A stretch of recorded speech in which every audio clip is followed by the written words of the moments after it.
TMCLOSKY presents Arcade Talk live stream.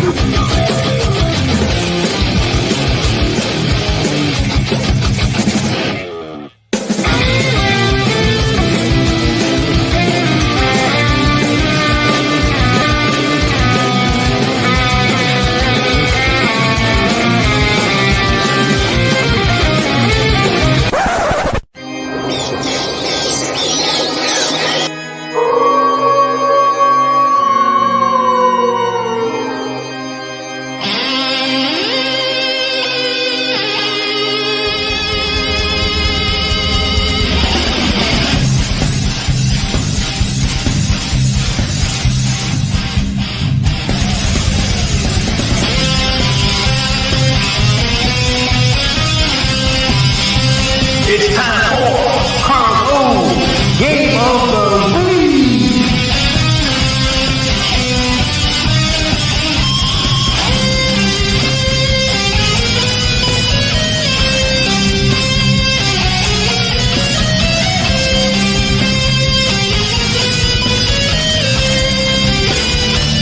Welcome to Arcade Wars.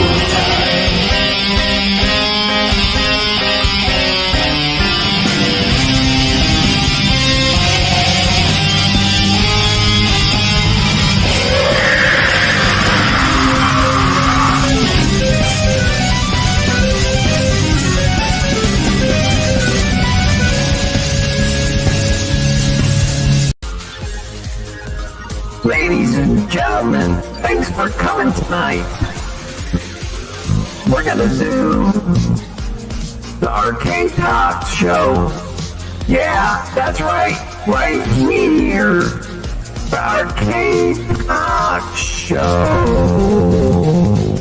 That's right, we're gonna do it tonight. Come on, people, let's do it. Let's do the show. What show is that? That's the Arcade Talk show. Yeah, who's on tonight, you ask? You know who it is. TMCLOSKY.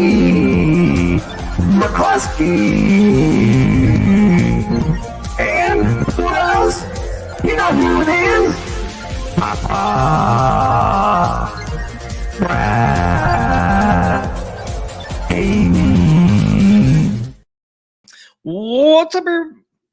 What's up, everybody? Another Arcade Talk coming at you. It's a Thursday night again. Man, it seems like these weeks fly by. Hopefully, everybody is having a great week. The Friday is almost upon us, and the weekend is almost here. So let's get this thing going. Let's get Papa Brad on here, and let's look at this Sea of Thieves cabinet. Let's do it right now.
Welcome, Papa Brad. Yar! What's up, TMCLOSKY? Hey, mateys. Hey, I don't know if you ever noticed, there's Pirates of Caribbean stern tables in that little video I made.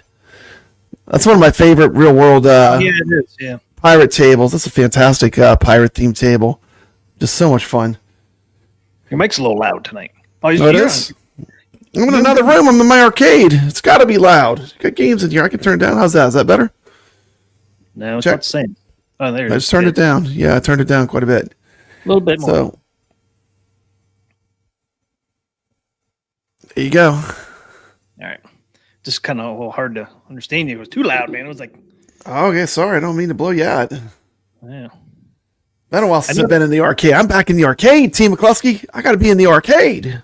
I know. New mic. So I know. I noticed that before when you're on Brooklyn's show before, when you're on this mic, it's like really loud. Yeah, yeah. This mic might be a little bit more hot. Yeah, definitely. How you been, man? How you been? I've been doing good. How about you? How you been doing? Man, I've been playing pinball all week. Man. Been a very challenging week to get on those leaderboards for the Knight Rider table. It was harder than I thought. I mean, just the minimum scores got so high. I was like, I played and I was like, I think I'm good. And then like next thing I knew, it was like 100 million was like the lowest. And I was like, oh my goodness, I got to iron sharpens iron. As Mikey Yoon says, I need to get back in there. Kit needs me. But yeah, it was crazy, man. I think that was a challenging table for me to stay in, even on the leaderboard. But that, you know what that means, TMCLOSKY? People are loving the pinball. People are loving playing, I mean, just a lot of competition. Yeah, but I think 112 million last time I looked was the lowest score. That's the break-off point, huh? Yep. Which once again is like the biggest argument that I'm just going to make is that I think the Zen tables need a bigger pool as far as the amount of players for competition. So I think a lot of people just get kicked off. But I've been loving it. Had a big week, man. Lots of news. It's exciting. Yeah. My sister visited last weekend. Actually, she left on Monday. So I didn't get a chance to play pinball all weekend. So I did get kicked off Kit or Knight Rider. Yeah. Even Karl was into it. Karl was number one in locomotion for a minute, he said. By the way, that locomotion table, man, if it doesn't have the Williams sounds, like the Williams pinball, like the Defender sounds, has those classic pinball sounds. Love that table. It was fun. This was a good week for pinball. I think we had a lot of good tables to play. It's been fun. Yes, it was Knight Rider, Locomotive, and what was the third one? Africa. Africa, yeah. Africa, yeah. I was number one on Africa for, I think, one day. Yeah. I dropped all the way down to 27th. I went from number 1 to 27th. Hey, well, at least you're in there. At least you're still on the leaderboards. That says something. Yeah. I was surprised I was number 1 for, I think. Yeah, I mean, these pinball tables we played this week, these were all marathons. I mean, like, your scores to stay on those leaders, my scores were pretty long. I mean, I want to say 15, 20-minute games to get those kind of scores that people are getting, Could be. It's exciting. So I know one of the tables next or this week coming up, starting tomorrow, is Zen is one of them. Can't think of the other two. I got the list, but we'll go over that later. Awesome. Good luck to Rexer. I hope he makes his goal for Pac-Man. He's going for the record, I guess. Good luck. Oh, is he? On Pac-Man? I don't know. Mike Ian said he's got the split screen on Pac-Man tonight. Actually, got the split screen on Pac-Man tonight. All right. Hey, you don't need to ask. We're on the leaderboards, TMCLOSKY. We're playing these games. So where are we going first? Let's get started, man. We got a lot to cover. Yeah, and we don't want to be on here for 3 hours. No, I got the Jolly Roger. Let's start with the big news. Let's start it with the top news. Now look at it. You got the pirate hat on there. That's right. Yeah, that's right, man. Gotta fly the pirate flag. So what did everybody think of the Sea of Thieves cabinet? I should do a poll, see what people think of it. Yeah, I put up a poll. Oops, all my stuff is over here. Okay. Post so we can see. There we go. There's Sea of Thieves right there. Hopefully you guys checked our videos. We both did a video on Sea of Thieves. What did you guys think of it? Are you guys a buy or not? I think it looks fantastic. I mean, I think it looks great. Man, I love those speaker grill covers. It's like the image is like it makes the skull, but it's actually made up of like different things. Like if you look at it close, I don't know what they call it when you take a picture and then it makes another picture. It's pretty cool. I love the speaker grills. I like the color too, like the green. I think it looks great. Yeah, I really like it. I mean, I know some people, Mike Yoon doesn't like it because it's like not kind of based off of the Sea of Thieves game. It's based off it, but what is it like? Concept art, I guess. Yeah. I don't know, but I mean, just as if I walked up to that, I think it's very attractive. Yeah, I mean, it's really pulled together. I mean, just if you like pirates, you're gonna love it. I mean, look at the skull. That's awesome. Yeah, I like it. I like the black. I like the teal on it. I like the gold that's on there. Yeah, it's a nice looking machine, I think. Yeah, I think they did a really good job. I mean, and I think it's there's a lot exciting about it. I mean, the biggest exciting thing is the price. TMCLOSKY, the price is insane on this thing. It's going to be the cheapest ever SSF kit equipped pinball. Yep. It's fantastic. I mean, this is if you want to jump into Atgames and all these machines play the same games, TMCLOSKY. They all play the same games. Every game you can play on any of them. I mean, the SSF kit model is definitely the best deal. I mean, and then we got some news. We're even going to have an affiliate link where you can get $50 more off, TMCLOSKY. That's right. That's going to bring the price down to what, $1,400 basically? Yeah. For a fully SSF equipped Atgames pinball, I mean, they were like $2,000. That's sick. And we'll give you guys more detail if anybody's interested in Sea of Thieves. The $50 off is just for the Sea of Thieves. Just for the Sea of Thieves. But that's just even an extra little jump. I mean, that's fantastic. We'll give you more details on that $50 too. We got to find out if it's a code that you have to put in or what it is. But more details this weekend on that $50. So right now you can only get it with the SSF kit pre-installed, and it's $1,449.98. And then if you use a code, they're going to go fast. They're going to go fast. I mean, they got 100 of these mugs, then they're sold out. That's it. Then they're gone, and they're going to go fast. I mean, it's a great price. Once you play one of these pinballs with SSF kit, you're never going to go back. I mean, it's that much better. Do you have that data that PK shared about how popular the SSF kit was? Yeah.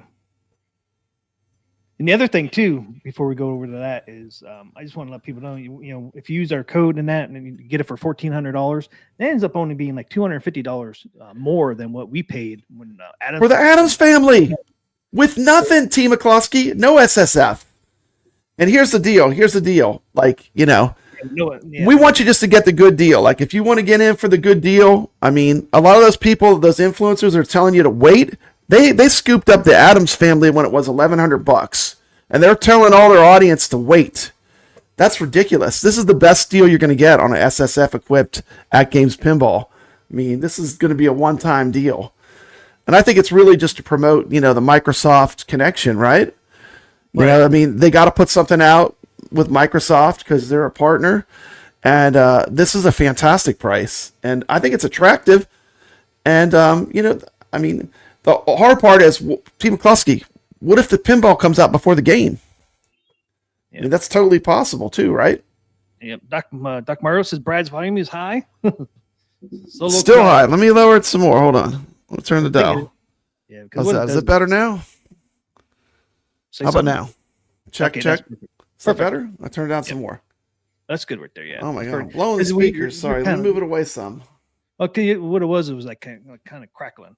Oh, okay. Yeah. So 2/3 of the people that buy these pinball machines are getting a pre-installed SSF kit. So 2/3. And let me tell you, the SSF kit is once you've played it with SSF kit, you don't go back. I mean, it's that much better.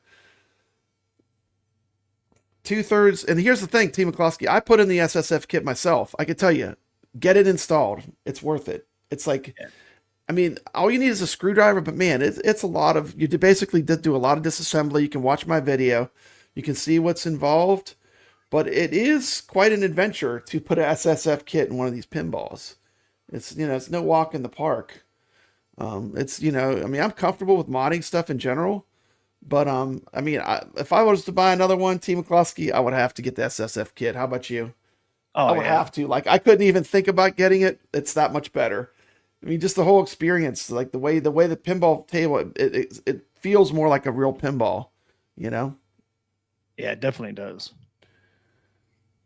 It's definitely worth getting, and people are seeing that too, because that's why so many are getting it already pre-installed. I mean, it's pretty amazing. Yeah. Doc Mario operators are standing by. Yeah, I think it's a very attractive table. I was surprised how cool it looked. I was a little worried because, like, I was like, man, I don't know, Pirates, TMCLOSKY. This will be easy to mess up, right? I mean, I was thinking in the back of my mind, I was thinking, man, I hope it's good. And you know what? They delivered.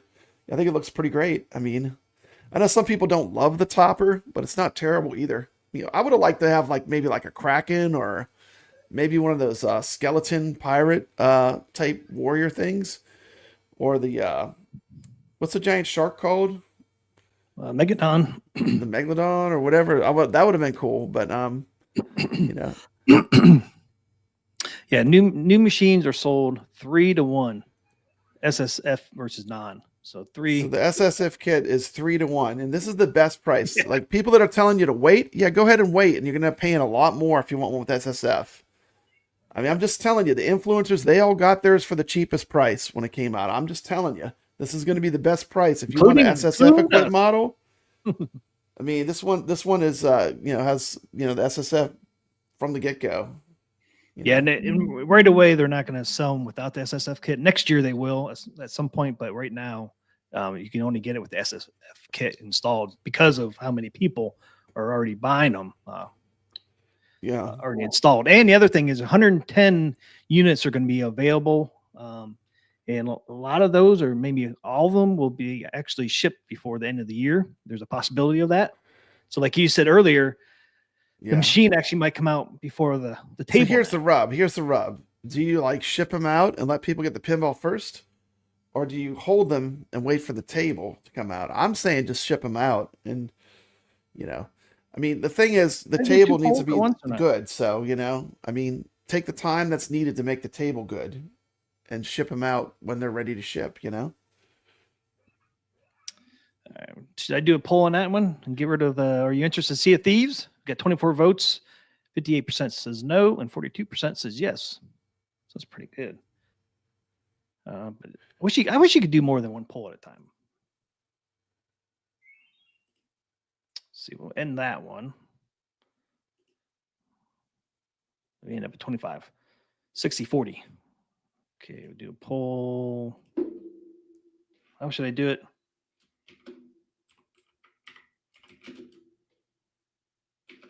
Yeah, it'd be good if they dropped a gameplay video. I think a gameplay video would be cool.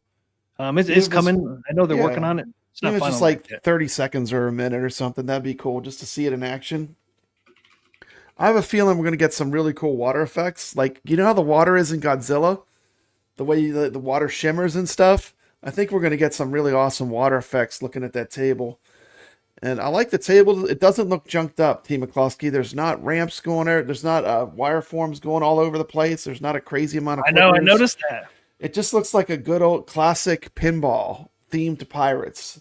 So I have pretty much faith that it's going to be good. I don't think, I think the fact that they also chose this means that out of the tables they developed, maybe they feel like Sea of Thieves is the most fun to play. Because, they're working on 3 tables, right? They're working on Battletoads, Killer Instinct, and Sea of Thieves. Well, what if Sea of Thieves is the most fun pinball table to play out of the 3? Maybe they picked the table that's the most fun. Or maybe Microsoft just said, Sea of Thieves is what you're going to pick. I don't know. Well, Sea of Thieves. Sea of Thieves has been around since 2018, and it's a big game. I mean, a lot of people. At one point, they had over 15 million people playing that game. So that's why maybe it's more. Yeah, it's probably more of a living property as opposed to like the other stuff is more retro, right? I mean, I love Battletoads, but Battletoads is pretty retro, right? I mean, like you kind of have to know arcades to know Battletoads too. Yeah, everybody thinks a little bit better now. Yeah, everybody knows Sea of Thieves because I mean it's a huge game, man. It's a big IP. And even if you don't know Sea of Thieves, I mean, generally pinball. Pirate tables are pretty cool, I mean, I'm just thinking about the real world tables I've played, Black Rose, Pirates of the Caribbean from Stern. I mean, there's some good pinball tables that are pirate themed. That's a good theme for a pinball table. Oh yeah. You know, whereas a video game, it's like you're taking a video game property and you're kind of shoehorning it back into pinball. But I think you know, the pirate theme is pretty universally liked. Oh, that's why it ended up being a big game. And Sea of Thieves is still going on for Rare. I mean, Rare made a lot of money off of Sea of Thieves. I played it when it first came out. A lot of people were playing Ark Survival Evolved, jumped over to Sea of Thieves. So it's a big game. It's still going strong, man, since 2018. So I mean, it's a long time for a game to continue on. It's up there with GTA and all that. It's Who good. doesn't want to be a pirate? Who doesn't want? And I mean, for me, really, it's like just getting an SSF equipped. If you're going to jump into Atgames, you're getting what you need. You know, you're getting the SSF equipped unit, which makes a massive difference in the way the game feels and plays. You know, it's the best upgrade you can get for it. Yeah. And if anybody's wondering why they're only doing the SSF kit pre-installed, is because of that ratio we were just talking about. Three out of 4. Yep. Yeah, only if you want the lowest price would you not get it, you know. Now, you know, when I got mine, it was like we would have to wait. Remember, we had to wait. So I was like, I'd just rather put it myself. But, you know, I would highly recommend like you get it with the SSF kit. It's a good upgrade, especially for the price they're offering it for. Yeah, like I said, if people take advantage of our $50 off code with our referral link, like I said, it ends up being only $250 more than what we paid. Without that, for the Adams family, we got the early bird special. We got the cheap. We got the influence. We got everyone was jumping on those, right? All the influencers bought those. So I mean, we did too. You know. So I'm just telling you, like you can wait, but you're going to pay more. Oh, no, we can't forget either. Is remember this price that's coming out, the $1449.98 is only good for through November 11th through November 13th. So it's only a 4-day sale. After that, it goes up. Yeah, 4 days. That's not long. I don't know if you can read that on the screen or not, but it says order from November 11th through November 13th for that price. And if you're interested in U.S. warehouse, they start on December 20th. Yeah. I like that they separated the topper where they don't force you to buy the topper. I think that's brilliant. I mean, like, not everyone wants a topper. Like, if I was to buy another one, TMCLOSKY, I don't even know if I want one. Because, like, for me, it reflects on the play field for me, you know? The only time I run it on is when I'm just having it in my room on, you know? When I'm playing, I turn it off. Yeah, and I don't really like this topper, so if I got to see these, I would not probably even get the topper. I don't really like it. I'd rather see, like you said, a Kraken or even just a ship. And then, you know, kind of like a really awesome pirate ship or like the shark or something. I don't know. But I mean, TMCLOSKY, how long do you think it's going to be before like everyone's making toppers for this thing? You know, it's going to be like, it's going to have so many cool toppers. It's going to be insane. Yeah, I'm not a big fan of this topper. And I tried to find that picture that they use for the topper. I can't even find a picture that even has that pirate. Yeah, I don't know. I mean, I looked for an hour looking through Sea of Thieves images to try to find that pirate, and I could not find one at all. So I don't know where. Well, obviously they got all those images from Rare. So I know some people. A Book of Menace says a pirate ship with a skull and crossbones. That would have been the classic. I mean, just that'd have been cool. Yeah. But of course, they have that on the back glass. I mean, that back glass looks pretty awesome. I like how they did the back glass, where the black's on top and then the colors on the bottom. I did too. To me, this is a very attractive pinball. And the thing is, once you start playing the table, it's like you really don't notice. The table kind of falls away. When you're actually playing it, you're not really looking at the skin, you know? Right. To me, I think it's a good-looking machine, but I would own one of these. If I had the money and space, man, I would own one of these. I just like the look of it. Yeah, I like the color scheme, like the seafoam green or whatever that is. Yeah. I think it's very cool. Like I said, I was a little worried with the pirate theme. I was like, man, this could go very wrong. But they did a really great job. I mean, I like it. I think it's very attractive. Yep. Yeah, and I mean, I know some people complain about the art, but hey, this is what Rare wanted. I mean, Rare's got to do the final sign off, and this is what they signed off on. I like it. I'm happy with what they used. And then this side, you got the I like that side even more with the pirate. It kind of looks like Captain Morgan, you know, from the Captain Morgan's rum bottle. Look at him. He looks cool. Look at him. Yeah, that's awesome. With the sea, I like all the colors in it, man. It just pops. Oh, look, there's the Kraken attacking the boat. I didn't even notice that before. That's awesome. Mikey Yoon says the Kraken doesn't do that in the game. Doesn't do that? No. That's why I said it's like concept art. That's what they used, but I think it looks cool. You got another pirate ship in the background. You got the sharks circling the little dude on the ship there. Yeah. Got people looking on from the beach. I mean, that guy's actually shooting at the shark. Yeah, I like it. I think it's pretty cool. It's all on the front of the ship there. We got some lightning in this one. You got some lightning. It's got a lot going on. I mean, it's got a lot of action in that picture there. Little picture here. Got some lightning, just like on Killer Instinct. That's right. U4K. Hey, just as long as it's not all purple. At least they didn't go purple crazy like they did. Look at the front. Looks good. Look at that. This is probably one of my best looking fronts. Good. Yeah, that looks good from the front. Look at that. You even got a cannon here. Yeah, you know what it needs? It needs a Jolly Roger pinball plunger. That our friend needs to make a pinball plunger, a pirate themed one for this. It'd be awesome. Bolt. Mm-hmm. He could totally make a cool plunger cover. Yeah. I would definitely want some kind of skull and crossbones or something for the plunger. It'd look really cool. So yeah, this is probably one of my favorite front arts. It's up there with Adam's Family front art. A lot of stuff in these. Yeah, here it is. Zoom in on this one. What did we really got on this one? We got the skull dude there. Oh wow, that's cool. I always liked the Pirates of the Caribbean. They're talking about the Pirates of the Caribbean in the chat, and I always thought that was an incredible ride at Disney. It's one of my favorite rides when I go to Disney parks. Yeah. So it's almost the same backdrop behind a skeleton. It is the same art in the back behind the skeleton as on the other side, but on this side, now, of course, I got the skeleton dude, and then got this guy up here. He's like a merchant or something, huh? I think it has kind of I think it has pretty much universal appeal, you know.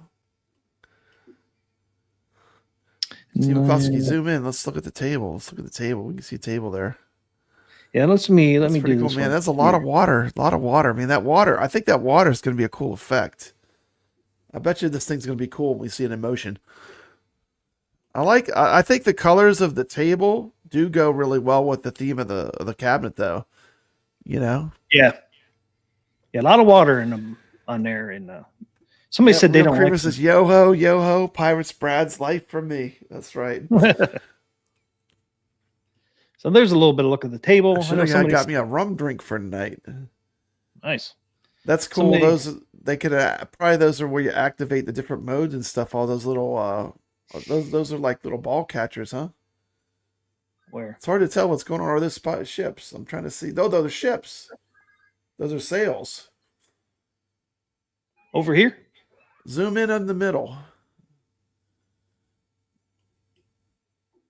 Yeah, it's gonna get too grainy. It's too grainy, yeah. No, the green buttons. That's probably the modes, yeah. I think it's gonna be that many modes though. That's 1, 2, 3, 4, 5, 6, 7, 8, 9. There's 9. Man, I don't know. Do you see how much concept art they sent? I mean, this seems like there's something going on. And then down here is your ×2 through ×10. Yeah. I mean, it could be the modes. It seems like an awful lot of though. So you got a bunch of ramps in here. Got the ship. Go.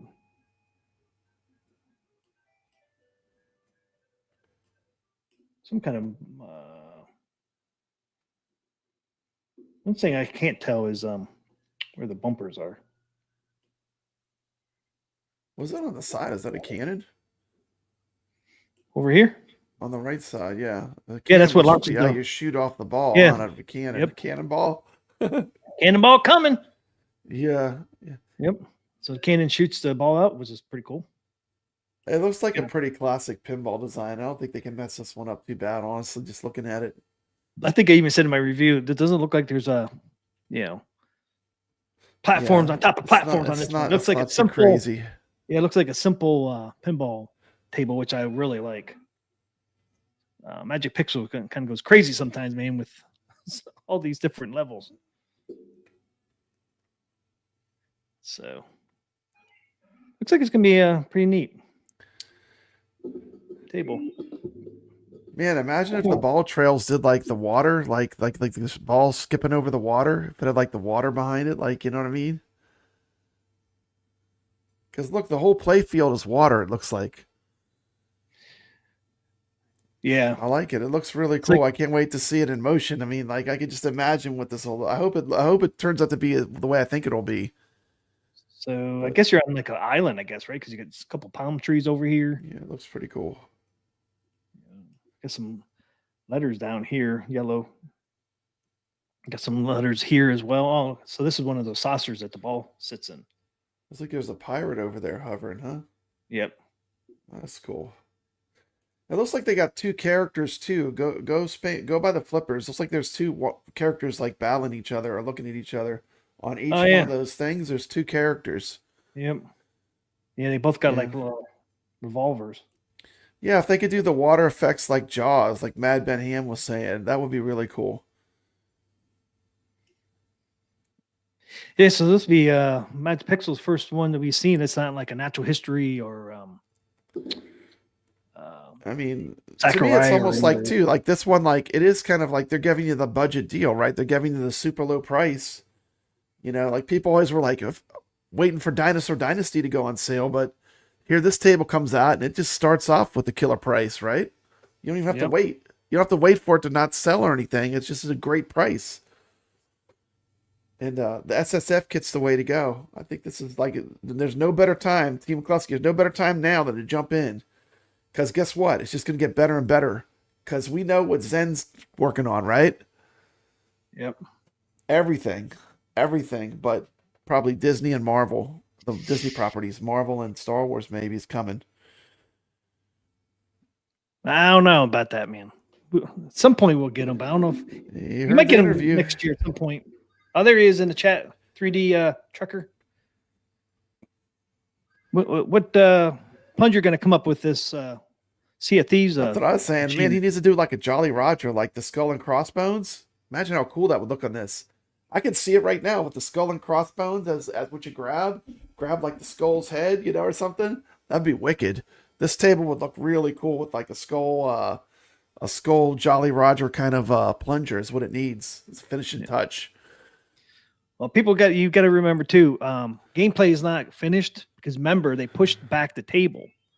We were supposed to get the table on November 28th, and they pushed it back to the end of the year. So now we know why, because they're not done with the table yet. That's why we don't see any gameplay. Here's the thing, Team McCluskey. Once the bell is rung, it's rung. So if they send it out half baked, I mean there's companies that have done that, right? In this home arcade hobby we're in, there are companies that sent out stuff half baked. I mean, get it completely ready. Don't send it out halfway finished. I mean, and they're not. So yeah, I think it's going to be good. Here's my opinion. Just my opinion. I don't know. Just my opinion is, I know you're saying that they probably picked this because of it's a more alive property, but what if they picked it because this is the funnest table to play? They had all three. They had the prototypes and they were playing them, and they was like, this one here, this is the winner. And don't forget, I mean, pinball tables, a lot of it's about gameplay, I mean, I don't necessarily love every property that I love as a pinball, right? But, I'm not a huge soccer fan, but I love World Cup soccer. I love it. So, it's like, if it's a good game, it's a good game, Yeah, I think they're probably going to have some kind of gameplay trailer come out eventually, probably pretty soon. Yeah, I heard I heard they're working on it. Yeah, I heard they're working on it. So I mean, they listen. That's the thing with Atgames. Atgames listens. I mean, they are listening. I mean, they hear everything, and they are listening. They don't turn a deaf ear to the community. And but I'm excited. I think it's cool. I mean, I think it's if you want a good price for a machine with the SSF kit,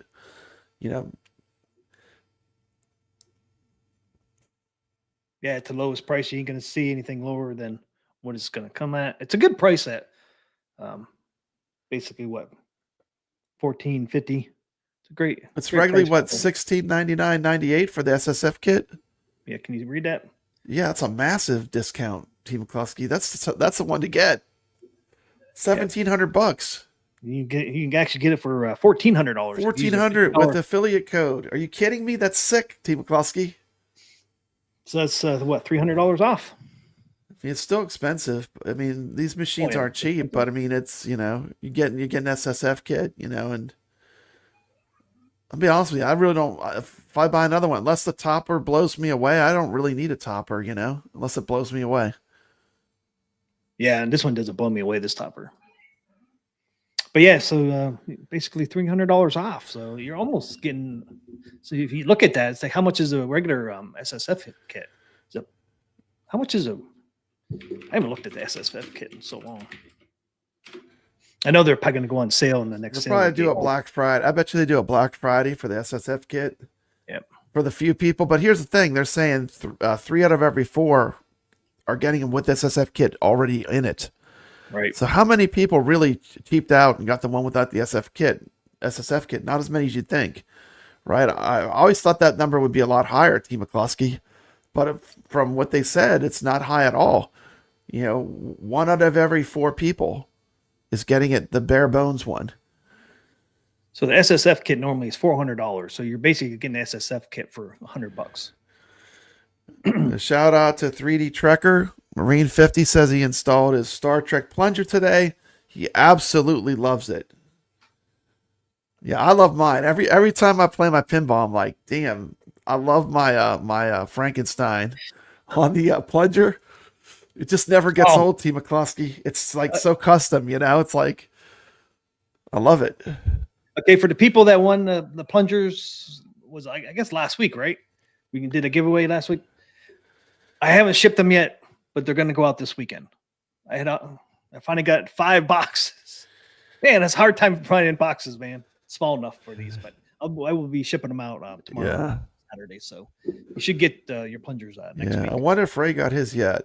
I sent it out. Remember I said it was not going to be cheap to ship it. It was not How much cheap. was it? I want to say it was like 80. I think it was like $85. I knew it was going to be around 100. I said probably around 100. I thought, what was a kid? It was heavy, huh? Yeah. It's like they always hit you with like, oh, well, it's the weight, and the size, and I'm like, whatever, it is what it is, right? Something cool though, something cool coming in the mail. Something cool. Yeah, so that's a pretty good deal. You're basically getting the SSF kit pre-installed for $100. So because normally they're $400 plus $100 for install, so they're really $500. Yeah, if you get it pre-installed. So you're getting it for basically $100 if you look at it that way. Yeah, it's the way to go. If you just if you want to jump in, that's a good place to jump in. It's a really good place. The more I look at it, the more I see it's a really good deal. I mean, just the library is going to get better and better. We got a lot of great Zen tables now. We got a lot of great tables in the library that you can get. Ray says he did not get it yet, and I hope it comes in one piece. Okay, it's coming. I hope it makes it. I packed it pretty good, and it's in styrofoam. It should be fine.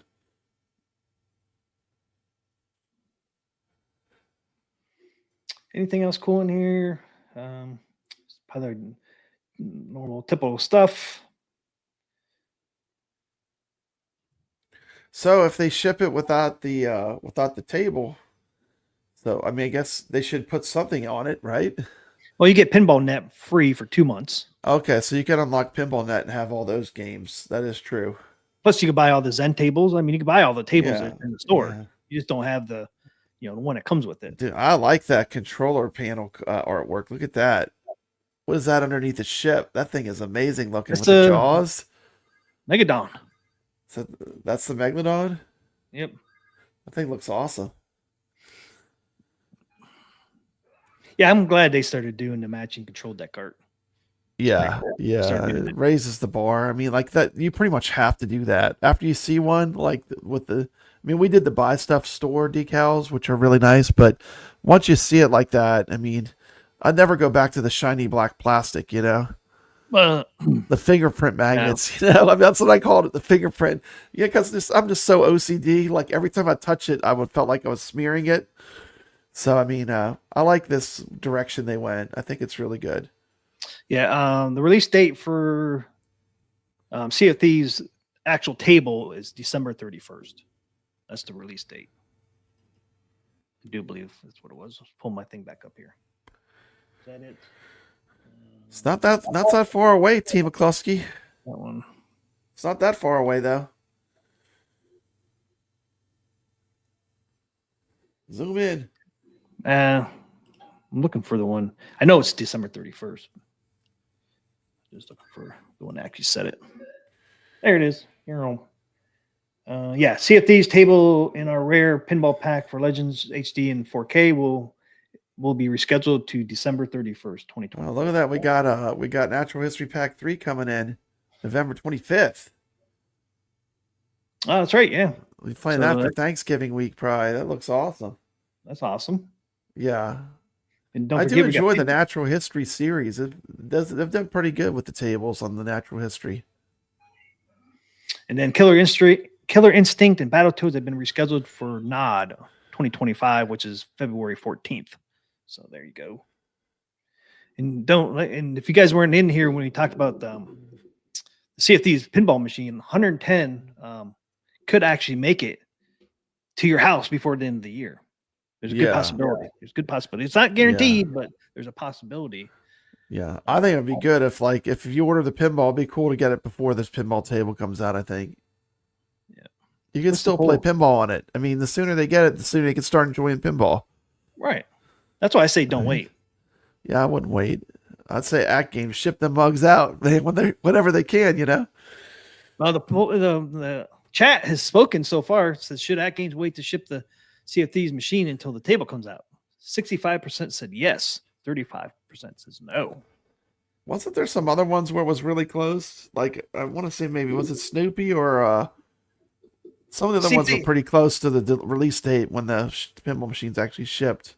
But the bad thing is if they wait until the table comes out, then nobody will get them this year. They'll all be in next year. Yeah. Because they won't ship them until December 31st, right? Or try to get it out to come shipped around that time. Yeah. There's a good chance you won't get it until here's the thing, normally I would say have caution, but a lot like New Wave Toys, I mean the early bird special, the first batch is always the best deal. And it's even better, TMCLOSKY, you get the SSF kit with the deal. That's seriously sweet, Yeah. I mean, after having one and knowing the difference it makes and having it both ways, because I had mine for a while without the SSF kit. I mean, you're basically getting a full, you're getting everything you need to get started, and have a great experience, and enjoy the tables that you can get for the, 4K pinball. I think it's I think they did I also like they separated the topper from it. Yeah. But, well, the thing is too, I mean, if you like the theme of the machine, if you don't like the table, well, who cares? You like the machine. Yeah, I mean, how do you feel about Addams Family? How do you feel about Attack from Mars or Monster Bash or Creature from the Black Lagoon or any other number of great tables? The Thing, Chucky. I mean, like, how do you feel about those? I mean, it's like you have access to all of that, right? Yeah. It's the access to all the tables that you get, which makes it really magical, right? Yeah. You don't have to lean into that mic, man. Your mic sounds good. I'm not leaning into okay. You kind of like. Sorry, excited. I'm excited. I don't want your back to start hurt because you're like leaning. Okay. I just want to make sure you can hear me. Okay. Oh yeah, this mic is better than your other one. I mean, and I have faith. I have faith. I mean, if they could fix Addams Family as bad as it, as much as they did to it, and change it as much as they can, I have faith that they're counting on this to be good. Well, like I said, even if you don't like the table, hey, you like the art though, so you got the machine. Yeah. You don't have to like the table to get the machine. So that's why I say don't wait to ship them, but that's just me. Yeah. I mean, some people might like the Snoopy pinball, but doesn't like the table, because especially how it plays. It is better than it was, but it's still a hard table, man. It's so much easier on Steam to play Snoopy than it is on Atgames. That's probably the only table I can say it plays better on Steam than 4K is Snoopy. It's just because the ball's so fast. If they would zoom it in some, make the ball bigger, I think it would be a better experience for the Snoopy one. But all other tables, man, I can't complain about any other the tables on 4K. Can you? I mean, I love all the other tables. Like Snoopy's I'm not that picky. Snoopy's just a little hard to play still. Yeah. I don't know. I mean, like, who would have thought Battlestar Galactica would sound as great as it does? Once you hear that Battlestar Galactica with the SSF, I mean, that's a game that really pushes the SSF. I mean, now Zen has it fully optimized where they're getting the SSF where it really sounds great, right? Oh yeah, It's exciting time. I mean, there's no better time to get into Atgames pinball than right now, and this is a just crazy good price. I mean, and then the best part, TMCLOSKY, you don't have to install the SSF kit yourself. It's factory installed. and you don't have to worry about yourself messing something up in your machine. That's what I was worried about. That's the other thing, man. You know, You saw when I took the monitor off to get in there. I mean, you got to get in there. You're going to get to know every part of it. I mean, you're going to be all the way into the machine, you know, but because you can fry your machine, man, if you do something wrong. Yeah, well, I mean, if you get pre-installed, you don't have to worry about that. A lot of working in small, cramped spaces. You know, when I dropped that screw and it rolled underneath the motherboard and stuff, I was like, everything had to stop. TMCLOSKY, till I found it, there was nothing. I mean, I could not do anything, right? And it's rolled up under there. Yeah, it's like it is black. I was like, so I mean, it's not hard, but it is a little time consuming, and it's just a lot of work in really cramped spaces. You know, but if I get another one, I'm getting SSF kit installed. It's, you know, it's money well spent, in my opinion. Oh yeah. Even at the, you know, the other nice thing too is, say you had a bad part, you know, you don't have to go to support. Support and try to get something. It's all set up from the get go. They'll just do it right there when they're installing it. And that's the other nice thing about it is if something's you got a bad part, they'll just swap it out right there at the factory. Yeah, even with like the future arcade that they're probably going to make. I mean, like, you know, I put these marquees, these fancy flashy bit pixel marquees on, and you have to set them all up and deal with software. I mean, just to have everything already set for you. Like, you literally just, you know, put the legs on, put the back box on, and you're off to the races. You know, you're playing pinball. You're playing all the games we love, right? And that's a cool thing. TMCLOSKY, you're getting new games every couple weeks, right? You're getting a constant stream of new stuff to play on top of what we already have. And sometimes it's every week. Sometimes it's like, you know, week. And it averages out to about one a week. 2 more weeks. Averages out to be one a week. It's pretty insane. So that's why we're on a low right now, because we had that last 3-pack. So if you love pinball, I mean, this is a good time. You know, there's all kind of stuff. You know. Hey, Chaotic, how you doing, man? And the plunger cover I have not shipped yet. I'm going to be shipping them out tomorrow and Saturday, so you should get it next week. I do apologize, everybody, for the delay, but you had to sail the high seas to find those tiny boxes for those plunger covers. That was the quest. The quest for treasure. I have a bunch of big boxes. I ain't going to put it in a real huge box. TMCLOSKY, you know they sell boxes in stores. They do. They do. Yeah, you could go to like a Office Depot and buy some little boxes or something. Oh, that's true. I was going to do the bubble. I know, it's so wasteful. I got I was that way when I was looking for the box to ship the creature prize. I was like, I got to get the right box, you know? Yeah, and it's not just 52 tables. We're getting 52 tables for Zen and 26 for Magic Pixels. So we're actually getting 78 tables next year. 78 tables. 52 new ones. You could do the 52 or everything except for Marvel and Star Wars. Yep. I mean, if you look at the 52, you can look at the Zen library, and that's what it comes out to be. Yeah, I'm excited. I'm not saying that's a never. I mean, that certainly could happen, but I think the user base has to keep growing, right? I mean, those are big IPs. Those are expensive to buy. Yeah. And the way Zen sells those are in big packs. I hope Zen. That Marvel pack is huge. You know what I did on the PC? I got that on my PlayStation. I got the thing. They stopped offering it where they had like you get like everything. Like, you know, it's like you get everything. It's like a subscription model. I'm excited to see what Magic Pixel has. And then on Steam, I just bought them all because whenever they do a sale on Steam, it's ridiculous. Like, that's when you buy Steam pinball tables. Black Friday, I bet you Zen will have a sale for getting off of Steam. Like, if you go to OTG as well, but to be honest with you, TMCLOSKY, OTG, it's almost not even a factor anymore. Because to me, games they play better now on native. They flip-flop the whole thing. I mean, the games play better on native than on OTG. Doc Mario, it is official for now. No Star Wars or Marvel. Atgames has said many a times that they got to grow their fan base on the 4K first. Yeah. Disney wants to see The more thing sales. is, you think people are critical now. Imagine if it was like 4 or 5 times more expensive to get those tables. Would people even buy them? I don't think they would, because everyone would compare them to like the other platforms, right? Well, So, you know, it's tough. They got to get big enough that they can kind of get in there.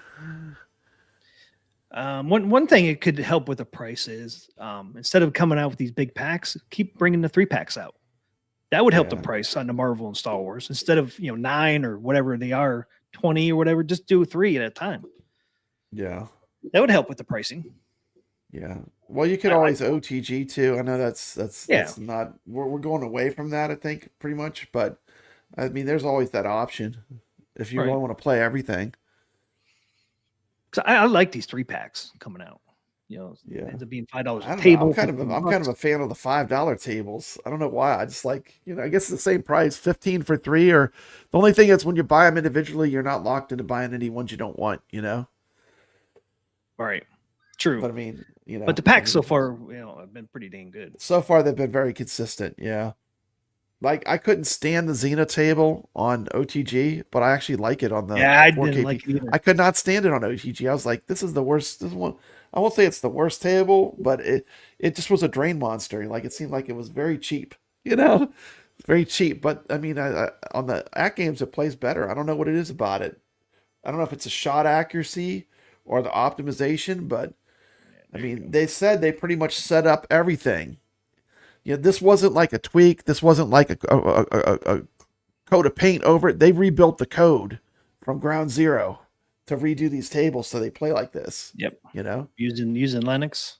And it shows. I mean, like the shot accuracy is fantastic. Like I swear I could shoot better on the OTG. I mean, on the native tables than I can on OTG. And I got a wicked good computer now. Yeah, Xena's great. I was surprised. It plays really good on the Atgames.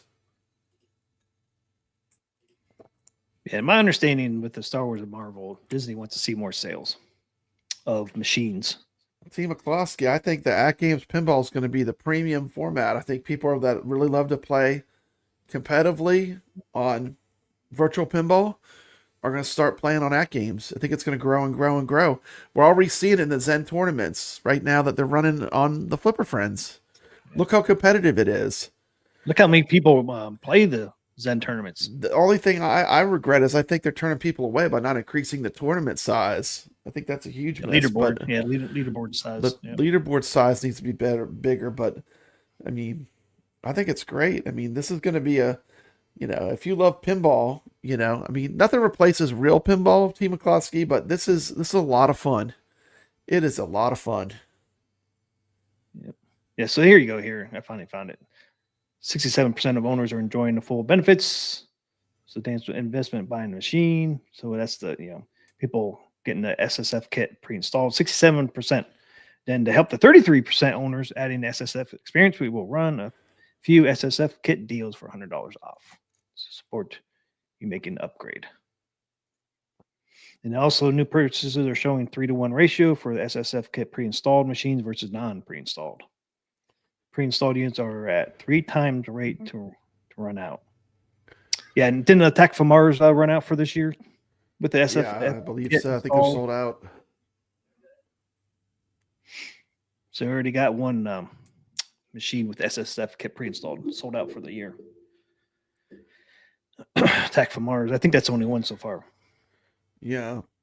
That's pretty good though. 67% of sales. The OTG is not optimized for SSF kit like the Zen tables are that you purchase from Atgames. That's why I'm saying Atgames as a native platform is going to become the way to go because the tables are so dialed in. Even Zen has said that everything they do on Atgames is like extra work. It's dialed in specifically for it to play on the Atgames pinball. Yeah, SSF kit does not work with the OTG, and it's not going to work with OTG ever. I mean, that it has some SSF, but nothing on the level that you're going to get on these native tables where it's built from the ground up around it. Yeah. I mean, like, for example, what's that one table? There's one table that Zen has that really has pretty good SSF, but all of them have good SSF now. Since they did the rebuilds, they totally redid the sound. I mean, they totally redid the sound. So, yeah. And Tony C says he loves his AFM with the SSF kit pre-installed. Yeah, I mean, once you play with it and you have played it with SSF, it's like a whole nother level of coolness, you know? It's like pretty cool without it, but it's really cool with it, you know? Yeah, definitely. Especially some of the tables really do a great job with the tuning it in, you know? Yep. Yeah, I mean, even like the creature from the Black Lagoon, even though it's a classic table, like the squeak of the plunger when you move it, like everything about it is like the nuance of it, you know? Wonder why that's the only one they did that with. I don't know. It's great though. I love it. Every time I like pull the plunger, you hear that little, you know, the little sound it makes. It sounds so real. It's like a great, you know? Yeah. Yeah, it's funny that that's the only one that does that. Yeah, just like the SSF kit works, but it's like mild, like, you know, it's like spicy and strong with the native tables. It does work. It's not that it doesn't work, but it's not as optimized. Like it's totally more tuned in. I forgot the name of that table. I played it. It was it's like a Ravenwood or something. It's the one that Wagner streamed too. That one has the best SSF from the Zen OTG tables. Yeah. The SSF does work on OTG. It does not output at the same level as Atgames native tables. Yeah, I was just going by what Mel Kirk said. Yeah. We'll play the video it's just here not on the same level. It's a whole different level. Yeah. But it's not something they're going to like start doing either. No, they're not going to be bringing that to OTG. No. The way it is now is going to be the way it is. Yeah. Yeah. Yeah, I imagine they're out there, Doc Mario. He said looking for higher quality back box speakers. The best place to go look at those would be pinball websites. Yeah. You can get bigger ones too if you want to cut your holes bigger, speaker holes. Yeah. These are what, 3.5? Hey, here's the thing though, TMCLOSKY, it's already expensive enough right now. I think just let people mod, you know? Like some people are like, oh, we should put LED speakers on all these pinballs. It's like, no, that's gonna raise the price up, you know, for everybody. You know, I mean, it's already expensive enough, right? I mean, it's certainly something you could mod and do yourself. Yeah. Jason answered 3D Truckers. Wonder if there's an estimate on the VPX standalone.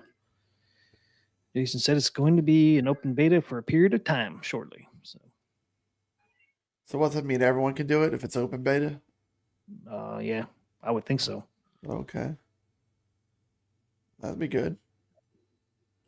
Karl says he used kickers. The thing is, once we get that, we think we have it good now. I mean, all those tables we'll never get. Then you'll be able to get your hands on them. You'll be able to get your hands on them, TMCLOSKY. Yep. All those ones you're never going to get. All those tables you'll never ever get. You'll be able to get your hands on. Yep. It's rock bands ones. Like Thanos snapping his fingers, and boom, there's all the rest of the pinball tables you ever wanted to play. One shot. Boom, 452 tables on top of this great. But the thing is, you know, the native tables have, you know, there's a lot of benefits to playing. You know, you have leaderboards. There's just there's a lot to it besides just it playing the table, right? You can compete in flipper friends. You know, I think it's cool. Yeah, Thor Casey, I did hear that they are working on some things. Yeah. Yeah, I think for sure it'd be nice to have like some cover, like a dust cover, would be good. A natural, something to put on top of it. You know, when you're not playing, be nice. Karl said, "I want Doom and Aliens from FX3." Maybe like one of those mats, fatigue mat. What do you think? Yeah, fatigue mat. Yeah, fatigue mat. Maybe but like the same stuff Stern sells, right? I mean, they sell all that stuff for Stern pinball. Yeah, dust covers I think would be probably the most needed of an accessory if they were themed to each table. Yeah, I think they would sell the most of those. Yeah, that's the first thing I do. I mean, I'm so OCD. I dust off my table every time, just like get all that. I want it like perfectly clean. Yeah. I like my Elvira dust cover, but if Atgames came out with especially a custom one that actually fits, definitely would buy it. Yeah, well, they need to come up with a dust cover for Creature from the Black Lagoon and the complete table to match it. That's all they need to do. I know, right? Just the complete table. I want the dust cover, but I also want the complete table. And I think people would buy dust covers, themed to a table too. I think they totally would. Yeah. Not just the machine. The ones that are popular, like Adam's Family, and like just get a couple different, couple of the ones that they sold a lot of. Have a couple of themes, Non-reflective glass. I don't know if they'll do they'll never do non-reflective glass unless it comes standard with the machine. Yeah, that glass. Yeah, it's got to be hard to ship glass. I bet it's pretty breakable. Man, that glass I bought, man. I told you it's not. They ship that stuff, man. Like really good, really well protected. I imagine because it's one hit that's gone. Yeah, and it's not tempered glass, so they had to really. I mean, they did. I mean, they really. There was cardboard involved. There was, shrink wrap, freaking bubble wrap. Yeah, I mean, you got to probably protect the heck out of it to ship. I can't imagine shipping glass. All I know is that Rcade, you try to ship glass, and then they said it was tempered. It wasn't tempered, and I think that half the glass they shipped probably broke in shipping because it just was so hard to ship it. Especially if UPS is. That is true. They would sell if they did a custom pinball plungers, but Mikey Yoon, we got a guy that does that. We got a guy. He does a great job. He's on Etsy, and they're cheap. For the quality, I mean, you're not going to do better. I mean, for the money, TMCLOSKY, I'm a customer. I would buy again. For the money, you can't beat it. Yeah. My dog uses a painter's canvas as a dust cover. But yeah, I like dust covers. I like my Elvira, man. It's so funny because she looks different between underneath a black light and normal light. I bet she does. She's like white underneath the black light, and then she's like tan under regular sunlight. It's kind of neat that they did that way. So we're going to talk about really the biggest other Atgames news was the Blockade interview. We did reach out to Blockade. They're a great channel. If you're not subscribed, go drop them a sub. We have a link in the description of this video. They did give us permission to show some of their interview. We kind of cut it way up, made it a lot shorter. But this is really the inside scoop with Mel Kirk, right? Yep. Who's Mel Kirk, TMCLOSKY? COO of Zen Studios. The top dog at Zen Studios. Right. Blockade got him pretty much down a lot of the things we suspected and confirms. Yep. Yeah, it's a pretty good interview. I try to take out the most important parts of it.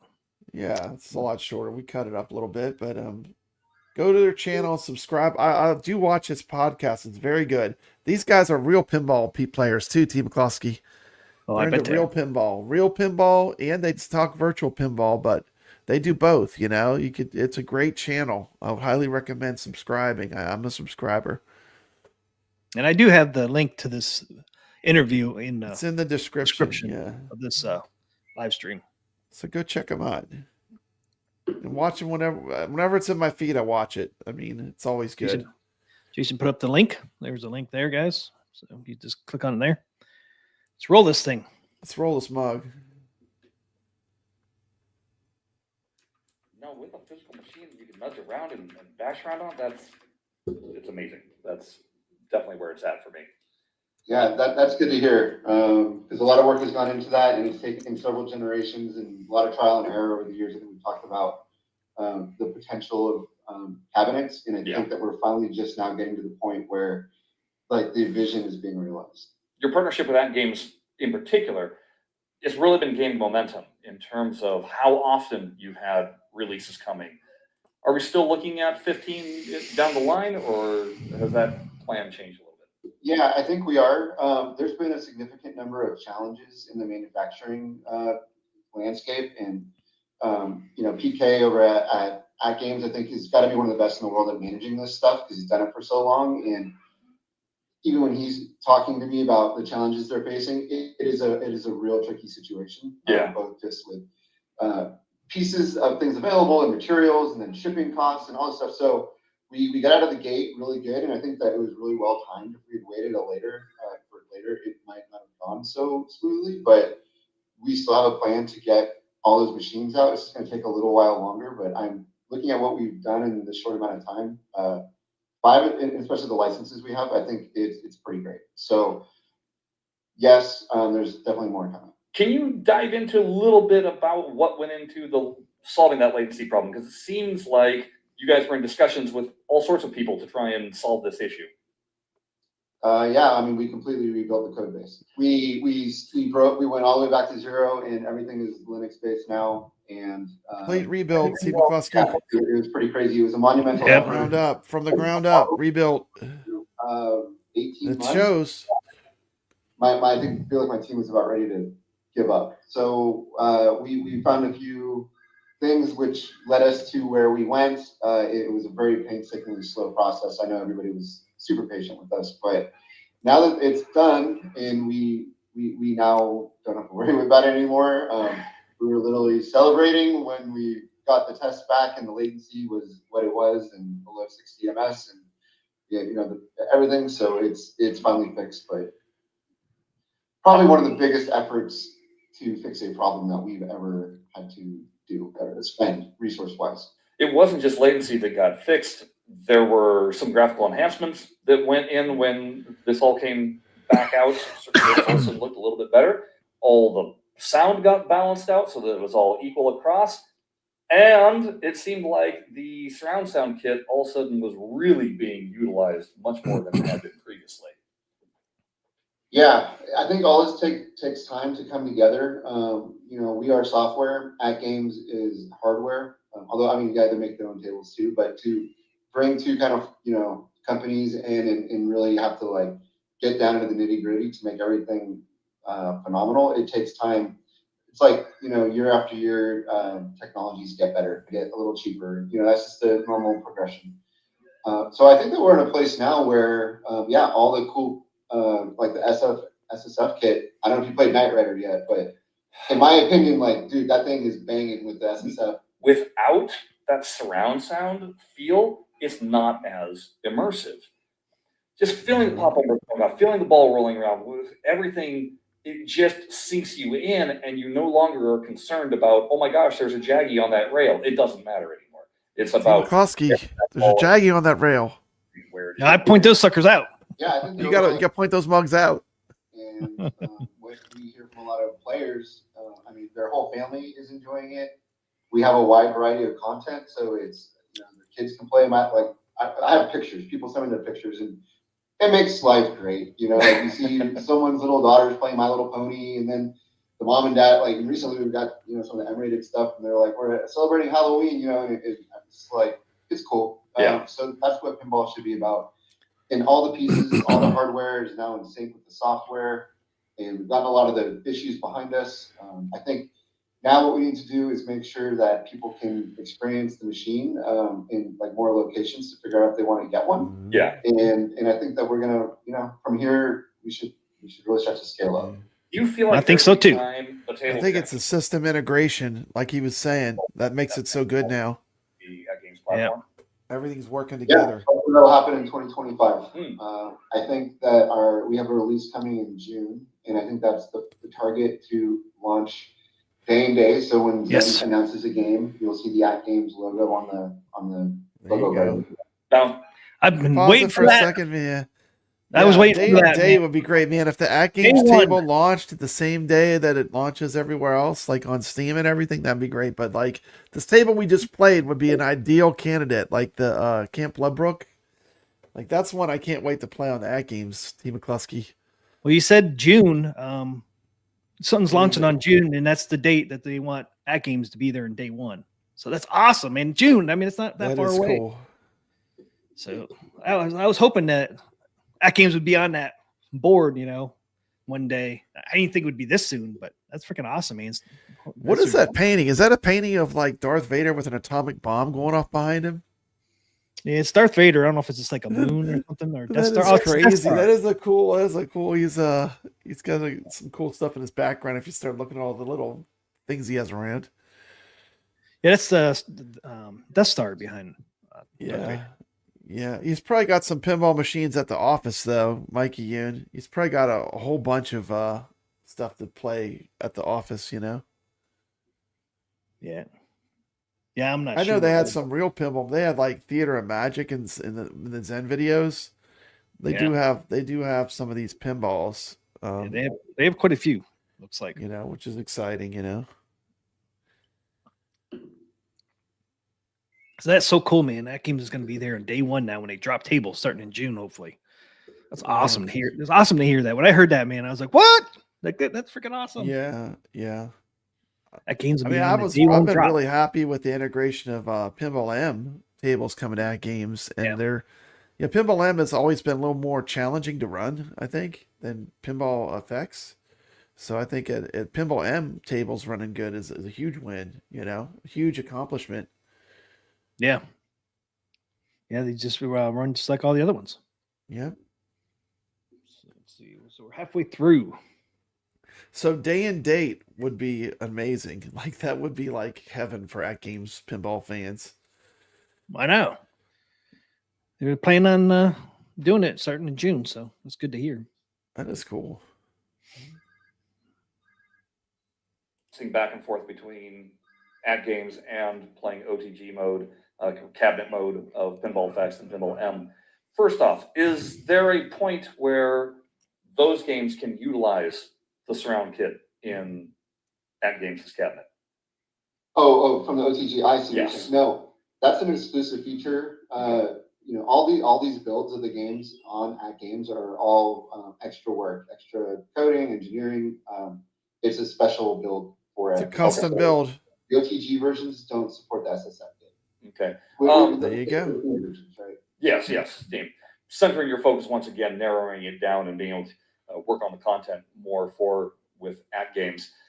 Is Zen where they want to be with those releases with 4K, or are there even dreams and aspirations that you guys are hoping to still pump through later down the line?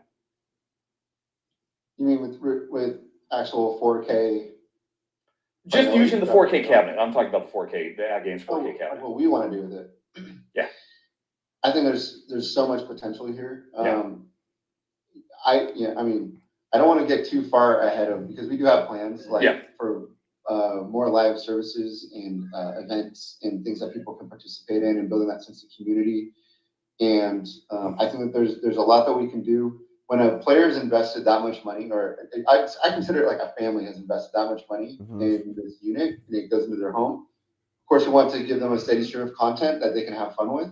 But like, there's more that we can do with that content. We can provide them more value with every table. It's not just that they have to play it. And we're going to do leaderboards, and now they're doing the Flipper Friends tournaments and things like that. I think that you'll see those ideas like blossom into larger scale events. Pause it for 1 second. 1 second. Pause it. Pause it. What we really need is ranking. We need ranking when you play a tournament. We just need to have ranking no matter where you come at. Like, I think that would be the biggest accomplishment, you know? Yep. See where everybody's coming in at. You know, when I go play a tournament, when I go to an event, at least I get a ranking, you know? And I think that is important. So I think as a long-term goal, I think ranking should be something they should consider. And also expanding the pool. The user pool is way too small for something as big as Atgames Pinball to have 50 players on Zen Pinball. Zen Pinball, and this is, I think, you know, this is a very premium format. You know, everyone loves Zen Pinball, so we're super stoked to have Zen Pinball. But you know, I think keep growing it, right? Right. But if we limit it to 50 long term, it's going to hurt.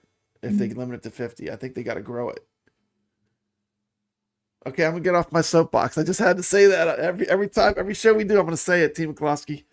But I mean, those are the things I would like to see come to the tournament end of it for Flipper Friends, especially. Yeah, you know, even if I don't know, Definitely have to expand. What was the cutoff leaderboard. point on Knight Rider? 114 million. I mean, that's insane. Just do rankings, like Mad Ben Hand says. Yeah, you know, like the AFPA does. Just do rankings. And you know, I know maybe you know it. I just think it would be better if they did, you know, long term. I mean, if you're not in the Down top the 50, road, down the road. you have no clue where you're at. You After know, 50, yeah, I mean, know, maybe I'm 52. Maybe I'm not as bad as I thought, right? But you maybe don't I'm even close. know. You don't even know. Maybe you're 400th. You know. Yeah, you don't But you know. just don't know. You don't know. So the ranking, I think, is important. You know, as much as we like to make fun of Arcade 1-Up, they do rank on their leaderboards. As much as we, you know, I mean, so ranking is something to it, you know. Oh yeah, something to it. People like to see that, man. Even Yeah, it makes the world smaller, right? It makes the world smaller. Even if you're 1 million. I mean, yeah. Hey, at least you know where you're at. Yeah, I mean, Doc Mario is always in that 51st place. He's right at 51. Yeah, me too. Dude, I'll tell you what, many a times when I get to that 49 or 50 and I'm sweating bullets, I'll get back on that 4K pinball, TMCLOSKY. I will give it another go because that motivates me, right? I mean, it's good to get a ranking, you know. Yeah. Oh, specifically, Doc Mario said 51. You know, you get kicked off the leaderboards at 51, so yeah, nobody knows. Nobody knows. It's like you're invisible then. Why even play, right? You're off the leaderboard. Like 112 million, I can't reach that, so I'm not gonna do it. You know, it does force you to get better, but I think they leave some people behind, which in the process, right? That's not when we, you know, you want to include as many people as you can. Yep. Increase it to at least 100, and only the top 50 get the prizes. Yeah, you don't need to change the prize thing at all. I mean, you know, I love that they even do prizes. Like, I think, you know, I would compete just to compete because I like the joy of competition, right? I mean, the prizes are just the icing on the cake, right? I mean, I don't even really look at those prizes. I don't either. I mean, to me, it's all about just playing. Yeah, I'm not going, oh, did I get the random prize? I never really even look. Yeah. That's The only thing I look at is, am I better than TMCLOSKY? Can I take TMCLOSKY out? Can TMCLOSKY get on the leaderboard? Yeah, hey man. Only top 50 can get on there. Yeah, it's, you know, look for the people in the community that are on the leaderboards that are playing the machine. The people that are playing the machines, if you play the machine, TMCLOSKY, you get on the leaderboards. You can't hide. So, like, you know, which influencers are you going to trust? The ones that are never on the machine or the ones that play all the time? What's that? I said, you know, you could tell who plays by the leaderboards. If you play, you get on the leaderboard no matter what. So, I mean, the influencers you should trust should be the people that you see on the leaderboards that are playing the games. It's obvious who plays. Can't trust me then. TMCLOSKY, you just need to get better. Actually, you do good. You do really good on some tables. You've done really well on some tables. I just don't have time like some people. I know it takes time. It takes time. Like, I didn't play pinball almost all week. I played a little bit last night. Yeah, I really enjoy it, and we really are in a golden age. Like I said, there's no better time to jump in because things are heating up. TMCLOSKY, heating up. Heating ups. Heating up, man. Now's the time. Now's the time. I don't have 3 or 4 hours to sit there and play pinball over and over and over. Oh, I wish. Yeah, I make time. I enjoy playing. But there's no hiding. If you play at all, if you're playing at all and you're getting better, you're going to get on these leaderboards, and you can quickly tell people in the community that are the gamers. You know. I guess I'm not a gamer. I'm not on the leaderboard. I'm a Knight Rider. Well, Knight Rider. That's what I'm saying. That's. I rest my case. My point is with Knight Riders, a lot of people get kicked off the leaderboards, even though they might play. They're playing, but then they get ejected. So I mean, I feel like those tables, I got ejected, man. They ejected me right off. You know, when your entry level score is basically almost getting to wizard mode. I mean, that's a little bit intimidating for people that are new to pinball, right? Yep. It's a little bit intimidating. I mean, I love the competition, but it's intimidating for people that are just starting to learn how to play. And we want to get more players playing ultimately. Oh yeah. Yeah. Closest I got to top 50 was 100. I think my That score was 84 million. So I had to get the 112. It's like, damn, never gonna get there. Yeah. At least not until the week's over. Welcome to the stream, Goofy Foot. Yeah, what's up, Gooffoot? I mean, I'll probably get there eventually, but this week, I was trying to play last night, man. It's like, damn it, man. And then you play a long game like that. It's like, man, I want to sit there and play another long game. It's tough because you got to choose, right? Like I wanted to play more Camp Bloodbrook, but like I was like at the 50th spot on Knight Rider. So like I'm not, I had to play Knight Rider. Yeah, I did get in that one mode where the ball goes all wonky in that. Like Kit's controlling the ball. Oh yeah. They'll go underneath the flippers and come back out, and that is crazy when it does that. Yeah, I was like, what the hell is going on? Yeah, I do like it's the only pinball machine you can ghost ride the machine and it'll play itself. Like when you get the auto drive or whatever, and actually you actually are still in control because you control what Kit targets. So you can have them target a high priority target, like something that gives you a big bonus, or something that starts a multi-ball, right? Yep. There's like so many, there's so much strategy. It's, and that's one of the great things. These pinball tables, you almost need a week to play each one to get a feel for really everything it has to offer, right? That's why I think tournament play is such a great way to really get into the hobby of virtual pinball, because it takes almost takes a week to really explore these tables where you're getting into really appreciating what's actually going on, in my opinion. This is my opinion. But anyway, sorry to break it up. Let's start the interview back up. But tournaments need to be bigger. Yep. For just for Zen tables. Yeah, we're almost done here. We got 3 minutes left.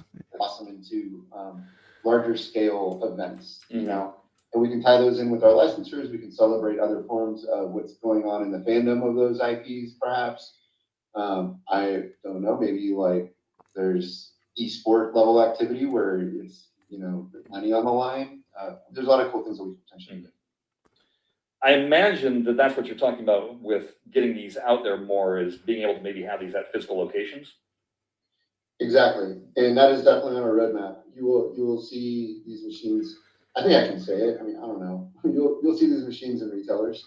Mm-hmm. I'm not going to say which one specifically, but I think people will walk up to this. They know. I mean, most people know what to do when they walk up to a pinball machine. That's the beauty of it. They have to hear it and feel it and be like, "Whoa, this thing is for real. This really feels good and it plays well. Look at all these games." I think our price point is really, really attractive. I think how the quality of the machine and it not breaking down is really, really great. And then when you turn it on, you connect it to Wi-Fi, all the things you get to do with it. So I think it's not a hard sell. People just need to be able to know it exists and get a feel for it. And I definitely have to applaud you guys with your pricing. $5 a table has been great. It doesn't feel like it's not as painful when you're dropping in those little doses, as opposed to a much larger pack where all of a sudden it's like, oh, maybe I have to think about like that. Marvel and Star Wars are those gigantic packs. Yeah. This is a problem that we have in the ball world in general. Is a brand new player comes in and holy crap, like I can spend so much, it's too much. I do think someone, the family or the player who's investing this much money, they turn it on right now. There's a good amount of content, but at some point it's going to be like, well, this is a lot. But that's okay. People like the choice. People like the variety. It's never enough, TMCLOSKY. We can always have more. I think the factors with. I mean, as far as that goes, as far as new tables to play and stuff. Rcade went up. I think Rcade went up, lost interest in the category for whatever reason. Atgames, we're just suffering from global shortages, which there's no way that they can control or have an effect on. So it's two different things. Like the issues, I wouldn't even call them issues. I just think that they're factors and things that you couldn't have planned for or guessed. And even then, Atgames investment into this is huge, and they bought ahead. They put a lot of they risked a lot to go forward with this. They went all in. As far as a partnership goes, like I'm impressed that they would go and it feels good. Like Zen is investing a certain amount, and they are on the manufacturing side. Like I can still hit a button and distribute to all, hundreds of millions of players, right? Yeah. With the push of a button. They are focusing on growing a very specific segment of this business, and it requires a lot of upfront. And so they're trying to minimize all of the issues that we're facing. But some of it might be like, we can't get to 15 different designs in the time that we wanted. Well, here's 5. I still think that's a fantastic result. Yeah. So far. There you go. So you heard make sure you go drop by Blockade, give them a sub. It's a great channel. I watch everything they do. So right there, interview. Mel Kirk said, Arcade 1UP lost interest in the pinball. They just lost interest for whatever reason. He doesn't even know why. I don't even know. Been there, done it. Terribly executed, but But then they lost interest in they didn't try to grow it or make it better. They just kind of lost. Here's the thing, that the Atgames has growth potential, right? It's just going to get bigger and bigger. I mean, the Arcade 1UP was just a one-time deal. Like, there was no expandability, there was no store, you couldn't add extra tables to it. This is a whole different. Yeah, I mean, it's more expensive, but look what it can do, right? It's no comparison. No, there's not a comparison. It's just interesting that he actually said, Arcade 1UP lost interest in the category for whatever reason. Yeah. He doesn't even know why. Sounds like. I think he has a good grasp too. Like, the people that are buying these machines, when you're putting that much money into the virtual pinball machine, you want something that's going to, have a lot of features and have a lot of growth, right? Something that just expand, something that's going to grow over time. They're going to get more pinball tables. They're going to get more things to do on it, right? Yep. So it's not going to. 4K is not going to just go streamline. They're going to try and make improvements as they go along. Yeah, and just gradually get better and better and better. Just like they do, like the actual, the creators that make these pinball tables in the hobby. They're constantly looking to improve, right? It just doesn't happen overnight. I mean, it's just like sharpen the saw. Get a little better each time, right? Yeah, like Mel Kirk said, it took him 18 months to get this flipper lag improvement. It's a long time.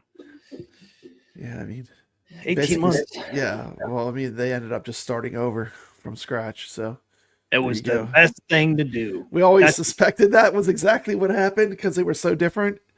Yep. Other than they looked kind of the same, but the way they played was so different. We kind of expected that's what they did, but there it was directly.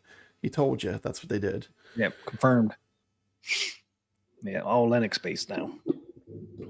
Yeah. Magic Pixels probably said, guys, you're gonna start over, man. Ground up. Start over. Game over, man. You got some problems here. No hitching a ride with work you've already completed. It's got to do a fresh build. But anyway, but they know what they're doing, though. I mean, they got the best people working on it. So I mean, they know what they're doing. So I'm sure it doesn't take them as long as it would take someone that was new to it. But that I'm just happy where we're at now, right? We've come a long way. When I look at the way where we're at now from where we started, we've had a lot of growth for 1 year. You got to turn that mic down a little bit more, man. A little more, dude. You're so loud. My ears crack every once in a while. Sorry, man. This Yeti mic. Oh, it's a Yeti. Yeah. See, and I noticed when my snowball was louder than this mic. Yeah. I noticed that, like when I'm doing videos and stuff. It's really, really hot. I'm sorry if I'm blowing you out. I don't mean to blow you out, but that's all right. I wanted to stream out of the arcade tonight. No, we just got to get your mic. Yeah, definitely different level. Like I said, I noticed it when I went from my snowball to this one. Actually, some of the videos I do, I actually have to amplify my sound off of this mic. I never had to do that. I like the other mic better though. It's a little clearer. It's crisp. Fine mic. I like better than this Yeti, but this is what I have in here. TMCLOSKY, this is what's in here. But it sounds good though. Okay. Sounds good though. But yeah, it's not as like clear as your other one. Yeah. But it still sounds really good. So what else did you take off from that interview? What I take from that interview? I mean, some good stuff in there. Definitely, Zen and Atgames are definitely going to be working together for the foreseeable future. It sounds like every table, except for probably Star Wars and Marvel, are on the table to be made, because the 52 or whatever that number is exactly how many there are, but outside of those two. But And I don't know. yep. It's a good place to be. You know, I mean, they got a ton of great stuff to play. So, I mean, we're gonna have lots of tables to play, lots of fun in the future. Yeah, and then you heard him say too. He's like, they will be at stores, so we'll be at retailers.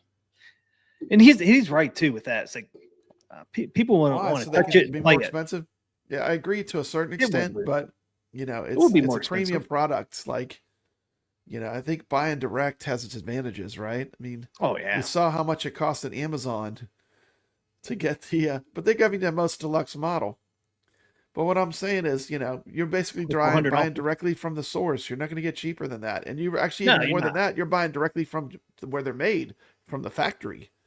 But you How know how can you? some people are. Some people want to see it, touch it, and play it first.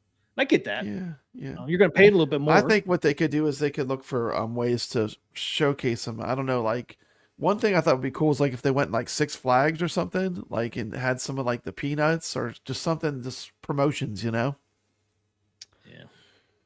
Well, and the other cool thing about retailers are too. Yes, it's going to be more money, but a lot of times you have more payment options at retailers too, right? Sometimes, yeah. Yes, I mean, so that's kind of nice. But yeah, because like right now you can buy was it the Addams Family up there on Amazon for $2,400. I know somebody said complained about that, but it's like when you sell stuff on Amazon, it's not free.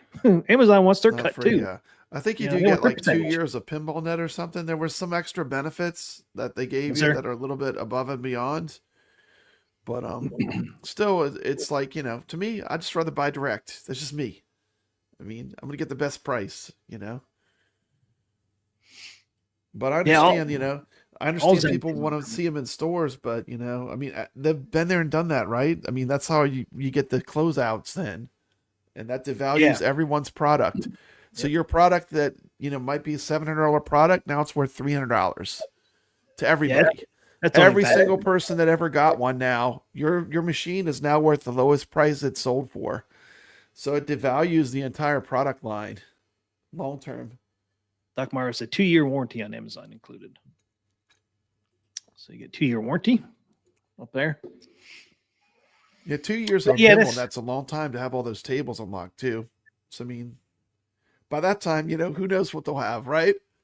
I mean, at this All the- rate, all they're Zen gonna have tables. all kind of new stuff. They're gonna have all this. They'll have the whole Zen library by that time, or most of it. Most of it. That's exciting though. Starting in June, or at least that's their target date is. Atgames 4K will be there at day one on table drops. That's so cool to hear that. I think that was the most exciting thing I heard in that interview was Yeah. day one. Well, getting on to ping Atgames. pong, just going back to OTG versus native, getting to ping pong this whole week between Camp Bloodbrook and Knight Rider and the tables that are native. I mean, I think that the Atgames native platform is going to become a premium platform for people to play virtual pinball. People that are really into it, they're going to start playing more in Atgames. One nice thing the about Atgames, experience too. is so good. Yeah, experience is good and the price is the lowest you can get really that I know of for the quality. pinball. Yeah, For you the can't quality, touch it. yeah. You can't touch for the quality. I mean, yeah, it's not a $300 particle board arcade. I mean, this is a whole different thing. This is a virtual pinball machine with some quality, right? Right. Yeah, it's not an arcade it's- one up or what was the other one? Toy Stock or whatever. Toy Shock. Toy Shock, yeah.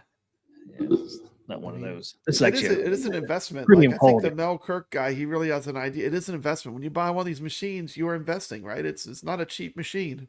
Yeah, he Yeah. said. Yeah, he said when you spend that kind of money, And It's not kudos to cheap. Atgames for giving a wide range of experiences. I mean, we have everything from My Little Pony to Chucky. I mean, that's a huge range of level of style, right? well, you even go further than that. I mean, you have old games with Gottlieb and Zachariah to new games from like Zen, and it's such a variety we have now, which is pretty cool, yeah, right? I love it. I love old it. And games, the new thing is, they all games. play a little different, right? They're all a little Right. different. The Dr. Seuss tables play different than the Gottlieb tables or the Zen tables. They're all a little different. It gives you a little bit of variety, right? Yep. Just Old like and when you new. go in a great arcade, not every machine is the same, right? There's a lot of variety. Yep. The variety is good. We got a Yeah. lot of variety, really. I mean, old tables, new tables, My Little Pony, Chucky, and Imagine if great. we could play Great. every game from the golden age of arcade. Oh wait, I could do that right behind me. It's pretty much almost every game. At least anything from the 70s and 80s, right? In 90s, early 90s too, right? Up to the 2000s, probably. Yeah, it's no problem. And after Just that, those late games, it's late games, late 2000s. Yeah. But if you like classic cool. arcades and pinball, we've never had it so good, TMCLOSKY. Now we have a really great virtual pinball machine. And you're not spending $5,000 for. You're not spending $5,000, and then the $5,000 you're constantly having to play with it. Here's the thing, like if you don't have to tinker with it all the time. That's the thing. When you get into when you build your own, you're constantly messing with something, and just things. It's easy to lose your settings, and it's just. I think this is like easy mode, right? It's like you flick a switch, you turn it on, you buy the tables you want, and you're off to the races. I mean, it's good. I mean, it's now really great. And now you can buy the tables right from your machine. You don't even have to do that. You don't even have to go to a store. You can buy them right from your machine. That's right, the built-in store. Yeah, even Pinball Net you can buy on your machine now. That's freaking awesome. That's the thing, I think the whole user interface too. I mean, I heard some comments about the user interface on the original Atgames. I disagree. I think the new interface is way better than the old interface that they had. I mean, how would you compare like the interface like on your Legends Gamer to like the Atgames 4K Pinball? They don't. It's way better. Oh man, yeah, it's way better. I hate it's night and day. It's night and day. It's that much better. I hate that old interface, especially when you hit the wrong button. It's like you're forced to use it so long that you learn how it worked, but it was never a great UI. I mean, the UI on the pinball machine is fantastic in relations to like the these guys, the originals. The tile. Plus you can buy all the games and stuff on the machine. Everything about the new user interface is better. I mean, the only thing, like if you're coming from the old one, maybe it's a bit disorientating at first, but it's because you got used to something that was hard to use, right? I think Atgames always too, they kind of like, they always kind of erred on the side of make it powerful, right? Like, make it easy to use or make it powerful, and they always erred towards, making it powerful with less focus on the user interface and how difficult it is to learn how to make it work, right? Right. So I think they kind of the new interface is to me a lot better but that's just my opinion. Yeah. Hey, what's up, King Ed? King popped it. He said you can't be serious that the Sea of Thieves machine was shipped without the main table. Well, the main table doesn't come out until December 31st. I guess you got two things. Do you want the machine this year or you want the machine next year? If you wait for the table, it'll be next year. If you don't care if the table's on there, you can actually maybe get one this year. And it wouldn't bother me, the table not being on there, but I understand. It wouldn't bother me at all. But I understand why it would bother some people. But it's just because it got delayed. I mean, obviously, Max Pixel's having some difficulty somewhere on that table. And, to me, you got to release it when it's ready, regardless. There've been a few times Atgames has made the call to pull stuff back. Like I can think of the Gottlieb tables was a good example. You're welcome. They really needed to do that to give it the little bit extra they did before it was released. I think it's good to try to do have the best releases you can. Yeah, because that was supposed to come out. See, it was supposed to come out November 28th, which was going to be a long ways before the machine was going to come out. But then something happened where they're having issues, so they had to delay it. Unfortunate they had to delay it, but I'd rather be delayed if it's not good. It's never good to pop and release a product that's not right. You only get one first impression. Once that bell's rung of how it came out, it takes a lot, to beat that first once that bell's rung, Well, if the network cards doesn't work on your new TV, just pop in a digital antenna so you can watch your local TVs until the network card's ready. Hey man, just plug in your Atari 2600. There you go. TMCLOSKY, put some rabbit ears in that mug and some aluminum foil. Yeah. Well, now it's digital. The antennas. Yeah, you can't even do that anymore. That's right. That's all thing in the past. Yeah, you have to get antennas with it's all digital now. local TV. But yeah, I get it, man. Yeah. I'd like to see them ship. If I was getting a Sea of Thieves, I'd be like, man, I want it as fast as I can get it. But Yeah, I was saying, give me that bug now. Give me that bug give me now. it now, suckers. Yeah, give me it Even now. without the table. But I understand. And where's the poll? I'll start sailing the high seas when it comes out, but get me a table now so I can start playing pinball and start enjoying it. Yeah, 42 votes. Should Atgames wait to ship the Sea of Thieves machine until the table comes out? 60% says yes. Wait. So the chat has spoken, man. They don't agree with this, Pop Brad. I agree with us, but I understand. Probably a lot of the people that watch us already have the pinball, right? Yeah. So they probably already have one anyway. So there's probably some people though that there's doesn't. probably some people that might be thinking about getting a Atgames. I would be thinking about getting this, man. If I didn't have one, I would definitely. Yeah, this is quite the deal. I mean, it's a great deal, and you're getting everything you need to give really jump in full blast, you know. And then the other stuff you can buy if you want it down the road always, or you can, you know, you can decide to get it all at once, but I mean, you don't have to, right? You're not forced to. Yep, you can wait for a sale. It's all your choice, which is the better. I like the a la carte better, you know, because probably, like I said, if I was to buy my Addams Family again, I don't know if I'd get a topper.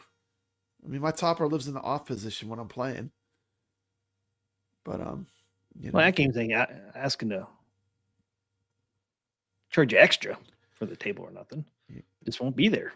Do you remember when companies would be like, okay, we're selling this arcade, it's $700, but we're giving you a stool that you can't sit on. We're giving you a metal sign that's ugly. Metal sign was stupid. We're giving you an ugly metal sign.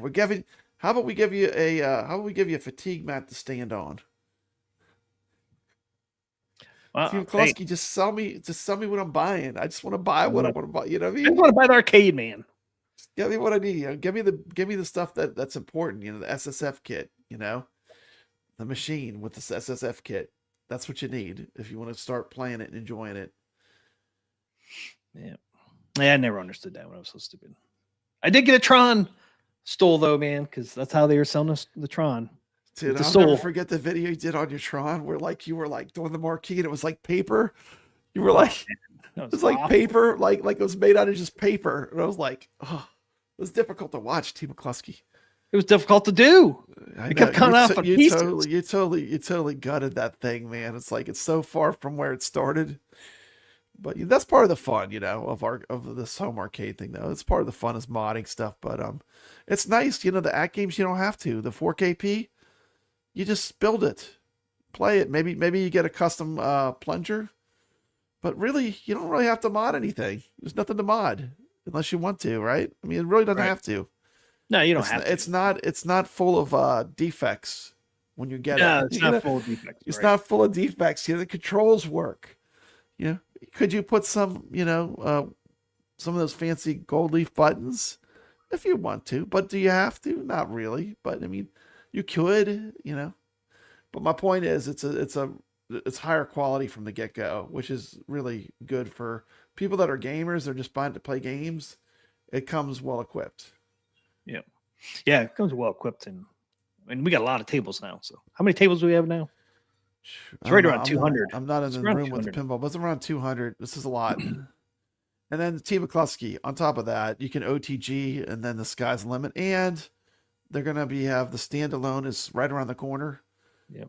That's like what 477 tables, I think Jason said. That's a lot. It's a lot more. I think he said that is a lot. That is a lot. Yeah, I mean, pretty much 452 tables, man. That's pretty much everything else, TMCLOSKY. Everything that we're not getting, you know. Yep. And then some. And if you don't want to do the VPX, you could always do OTG, where you could do Steam or whatever. Yeah, you could play it in higher quality if you're willing to go through all that headache of setting it up, you know.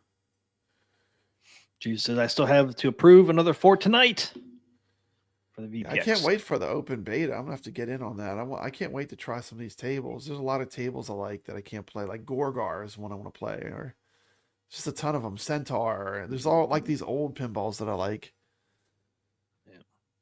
Yeah, I wish Magic Pixels could. The Elvira tables, you know, Metallica. I don't know if Metallica works. It's a lot of tables you could play on the hobbyist end that are great. Yeah, I wish Farsight or Magic Pixels could get some stern tables. Jason says Jason Gorgar said was the Gorgar first. was the first machine he ever played. I love Gorgar. Gorgar lives. Like some of the like Firepower. I just like some of the Williams. Some of the ones we don't have, I would really like to be able to play. Yep. Black Knight 2000, Black Yeah, Knight. Black you know. Knight. Yeah, I A still lot of can't good- wait. Pinball is just a great hobby. I mean, like there's so many great pinball tables that I mean, we're not even scratching the surface as far as even with our 200 we have now. But this VPX will make it a giant improvement as far as like stuff you could play. Yep. I still can't wait to see the other two William tables that Zen's gonna drop before the end of the year. Earthshaker's one. What's the other two? You know, they're gonna drop that before the end of the year too. That 3-pack of Williams. I don't think they got Elvira. Why wouldn't they? If they had Elvira, they probably would have dropped it at Halloween. Yeah, they don't have Elvira. I mean, they would have had to. I mean, for the sales improvement that you would get out of that. Yeah, I'm thinking that maybe they got Black Knight 2000. that was on that list, right? Taxi. Taxi was on there. There was a bunch of good tables on that list from It's the a bunch 80, of good tables, yeah. 88 and 89, right?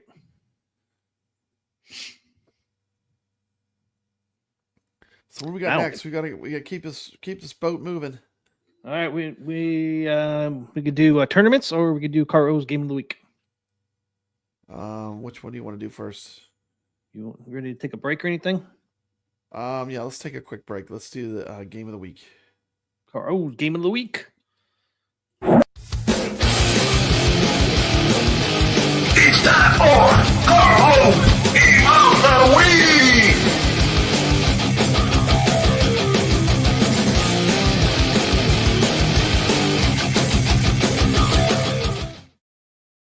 What is the game of the week, All Papa Brad? right, Bond's Adventure. Shabam. Shabam. Title Classic. Man, how I never heard of this one. This one's so much fun, TMCLOSKY. I don't. What year does this It's come out? like I'm not sure I say in the video, but it's kind of like it's got a little bit of ghouls and ghosts vibe, but it's not as hard. It's hard, but not that hard. Oh, really? But it's fantastic. Play the video. Banzai Adventure. 1988. Okay. Get the. And this, I think, came out in the TurboGrafx as a port. Welcome back to Papa Brad's Gaming, where we dive deep into the retro gaming scene. Today we're There. talking about a Taito classic that might not be on everyone's radar, Bond's Adventure. Boom, boom, This boom. 1988 platform offers a unique mix of dark themes and gameplay twists you don't see every day in arcades. Let's jump in. Let's jump in. Hopefully you can still hear that.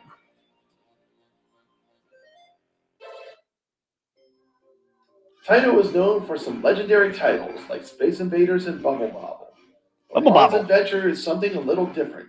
It didn't gain huge popularity in the U.S. arcades, but has since found a niche among collectors and fans of hidden gems. In this game, you play as a Buddhist monk, tasked with fighting his way through the depths of a mythological Japanese hell. I like the Battling graphics. demons and evil spirits along the way. Not exactly your typical Save the Princess storyline, right? Originally released in arcade in 1989, before finding fame as a successful PC Engine port, Bond's Adventure sees a Buddhist monk venture into the bowels of the underworld itself, in order to confront its monarch, King Emma, who's gone a little bit crazy.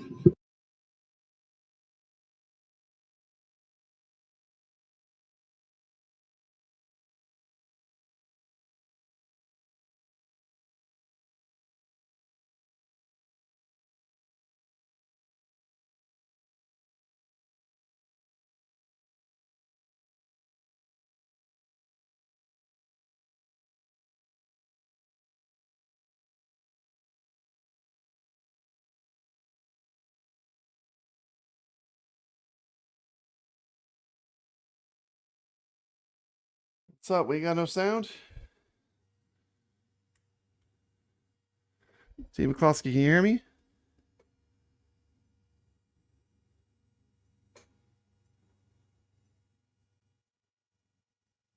There's no audio.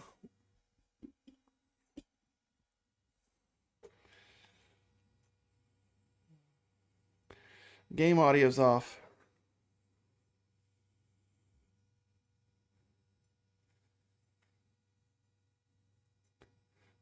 Can you hear me? I don't hear T. Dive deep into the retro. Yeah, I muted it for There, just a you're second. Yeah, because it cut the video too. See, why does it cut the video when I just turn my mic off? I just use this button. I don't know, but it's dead air. 4KC's right. Like you can't do that because it kills the sound off of everything. Well, it should have only been for like 10 seconds. Because all I did was. Yeah, it wasn't that long. Wasn't that long. Anyway, check out the video on my channel. You did get to see some Viper gameplay. TMCLOSKY, that was caught on the Viper. Viper. Oh, is that what you're playing on? That's the GRS Viper. Yeah, put it up on the screen real quick. Is it still playing? Ah. Stop. Weapon my present. Don't worry about it. But you can watch a video on my channel. Yeah. Half of it's Rcade, half of it's Viper. I wonder what you were playing on. Yeah, I wanted to show the Viper. Like, people always talk about the Viper, the Glenn's Viper. There's the Viper. That's actually gameplay from the Viper. That was all captured. What graphics you got on that control deck? It's all customized. I think. Did you put that on there? Or did it come with?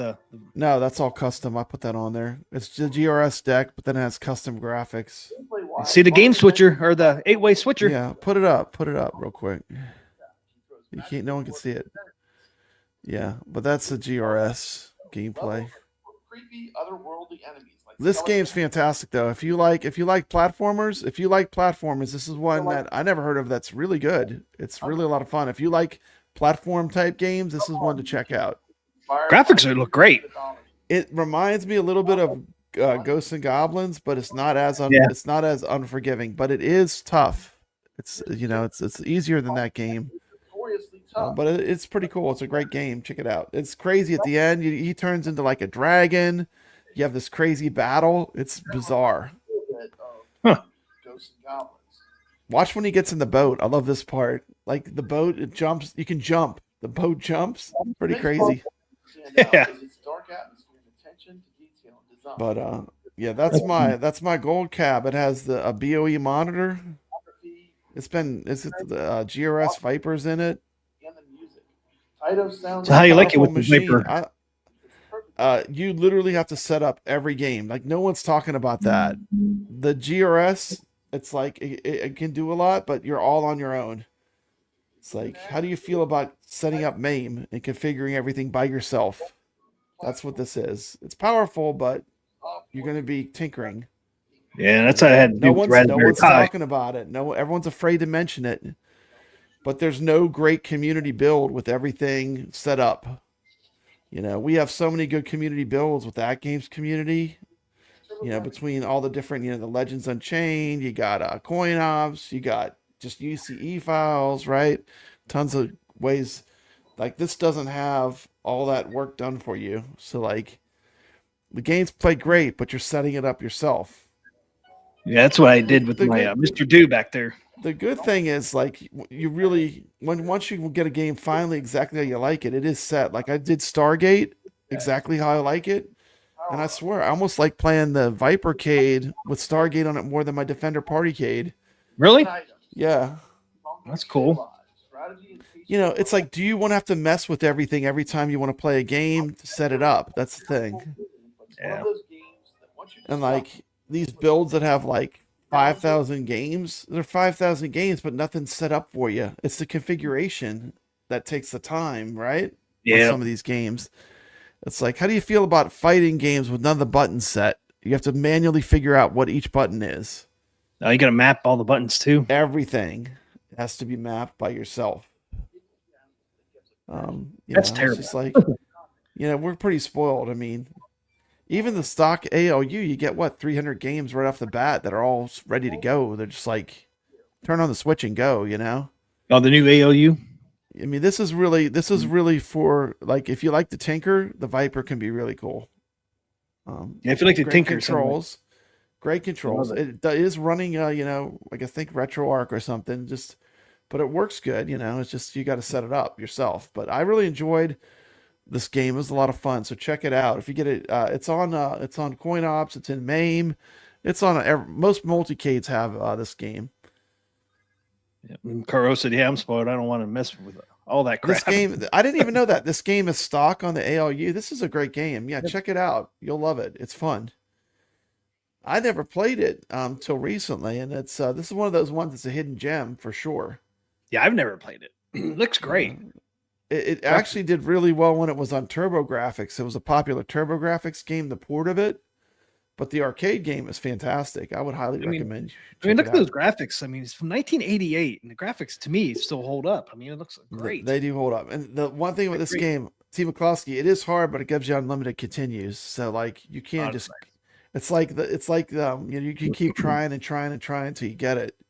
So it's not like where it kicks you out of the game, Yeah, or so start over. It is actually possible to make it all the way through the game. There's a lot of pattern memorization with the bosses you have to figure out, but it's fun. Yeah, it looks fun. Looks like a lot of fun. Bonsai Adventure. Taito, 1988. Go check it out.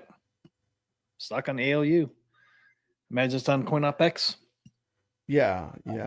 Play everywhere. MAME. It's everywhere, yeah. I mean, I put on the Vipercade, but I mean, you could play it in a lot of ways. It's in MAME. Yep. Find a foot in my backdrop up there. Sea of Thieves backdrop. I see that. Look at that. We should have had that on from the rip. TMCLOSKY, you're slipping. That's what we should have had when we came on. That was playing. I know. Well, I forgot. We forgot. Oh well. All right. Well, I guess tournament talk. Talk time. So we didn't have as many tournaments this week. We only had Atgames had 3, and we had 1. So plus, Calling All Ballers had 3 too. So I'm playing that tournament. 3. They had Galaga. We were playing Galaga this week. It's fun. I meant to drop over there. I mean, I just got too busy. TMCLOSKY or Galaga's always making sound in her background. You got to drop a score on the Calling All Ballers. You're probably pretty good at Galaga. What's your Galaga score like? You break 100,000? I know I've come close before. I don't know. I don't think I ever broke 100,000. I've come close. My high score on there right now is just that's Dick Doug. Never mind. Yeah. Normally I hear the Galaga ship in the background making that noise. Woo! You know that sound it makes? It randomly makes the one ship swooping down. I know, just one time. It's like you get one single swoop of the ship and it's like woo! It's like, it makes that Galaga sound. It's very distinctive. So you know that you have a Galaga on somewhere. It's like, can't you have a little bit more sound on there? Yeah. But I guess not. Let's see. All right, let's pop it. The other thing I want to say about the Viper, there's all this buzz on this new Viper, but I mean a big 300-pound arcade machine with a 19-inch screen. TMCLOSKY, I got one right here. It's got a metal control deck. Metal. Oh, it is metal. One right here. Yep, I know. Looks good. I really don't need a Viper arcade. True. You even have the trackball on there. I mean, what's it going to get me? If I'm playing vertical games, this is the best vertical playing game. For playing vertical games, it's nothing like playing on this arcade. No. So, Sacro has a good score, 120,750, and Galaga, that's an epic score. Look at that. He broke 100,000 easily. 120 broke. Yeah, that's a great score. Yep. My score is not that high. Okay. Zen. Atgames tournament this week. We had Knight Rider, Africa Locomotion. Ooh. Dinosaur Dynasty 2. Yep. What is that, TMCLOSKY? We haven't even played that yet. Yeah. That's on pack 3. We can't even play that. We can't even play that. That's not out yet. Hasn't even dropped, right? That's not even out. How are we going to play that? 11-8. Dinosaur Dynasty 2. Yeah. Do we miss a drop? I don't think so. I don't think so. I don't think we'll be playing that one. That one's not available yet. I know. Nobody caught that? This don't have that. Where's my calendar? I don't think we Is your get that. slide? Maybe your slide's old. I don't think we get that until the end of the month, right? Didn't I say November 28th for that? I think we get that November 28th. I don't know why that. Why don't they do Woods Queen Deluxe? It's a lot better than Woods Queen. I can't find my thing now. I think it's on the Calling All Ballers schedule. Eventually, I'll get to play Woods Queen Deluxe. I love that table. Yeah, it doesn't drop till November 25th. Natural History 3. Somebody didn't catch that one. So what's up with that? Nobody caught it. Because remember, it was supposed to be out already. We just caught it right now.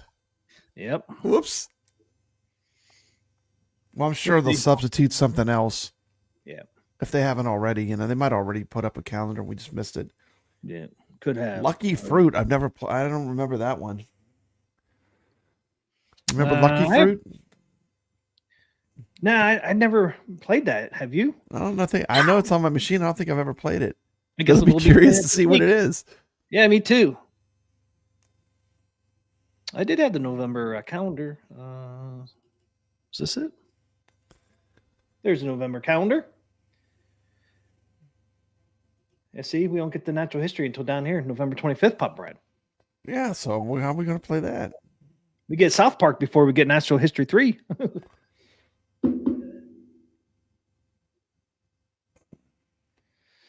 We got a sale next week too. It's interesting they're doing a sale before Black Friday sale. So 14. Well, when the Sea of Thieves goes up for sale on the 11th, huh? Yep, Monday. Yeah, 4 days. That's a great price for what you get. I mean, yep. It only lasts for 4 days. At only 4 days at the introductory price or whatever. Yep. The smoking deal. Yeah, so they'll have to substitute. Yeah, they might have already dropped something up there. Well, see if we can pull it up off the schedule. It should say, huh? Just pull the schedule it might because they already have this week's up already. Because a lot of times they won't put the new tables up until like Friday sometime. But I did notice today it was already up. So they're doing a regular first Dinosaur Dynasty. Oh, regular Dinosaur Dynasty. Yep. That's a fun table. I like that one. That's fun. Yep. That's a good one. We'll do Dinosaur Dynasty 2 some other time. But yeah, so they swapped that out already. Then it'll be fun to play Xena for a week. Get to know Xena a little better. Lucky Fruit. Xena? The little picture they have for Lucky Fruit does not tell you anything. It is not selling it, but there's a girl's face on it. Yep, girl down here and a guy up here. Lucky Fruit Pinball. I can't even click on it. Upcoming. Yep, Lucky Fruit. Dinosaur Dynasty and Xena. Yeah, I'm interested in a Lucky Fruit. When I saw it on that, the schedule there, I'm like, what the heck is that? Lucky Fruit. What the heck is that, TMCLOSKY?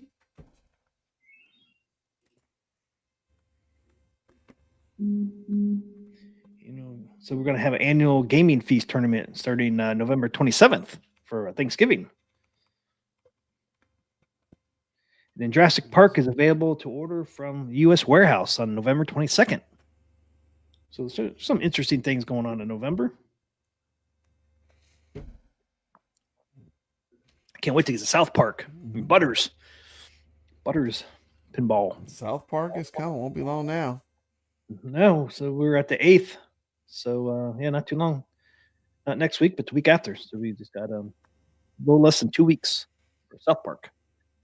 Anybody in the chat excited for South Park? I know I am. I really haven't played. I think I played Butters once, but I played South Park quite a few times. I really liked the South Park one. Fun table. And it's not a kid's pinball tables. Most people knew that though, right?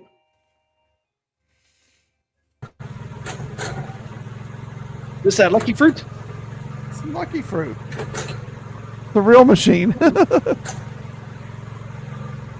Oh yeah, I see the fruit on there. It's lucky fruit, man.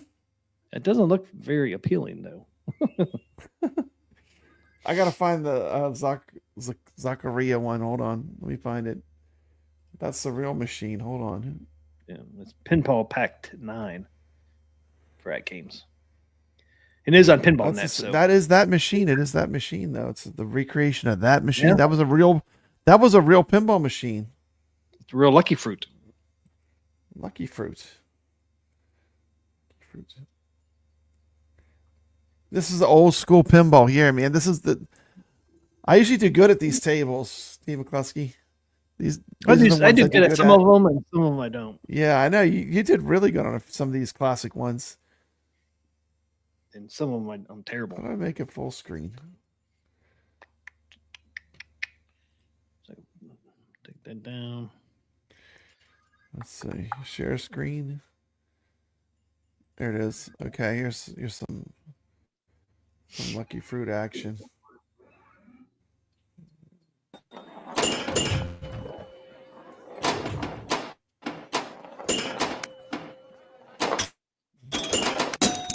You got TMCLOSKY. Charlie!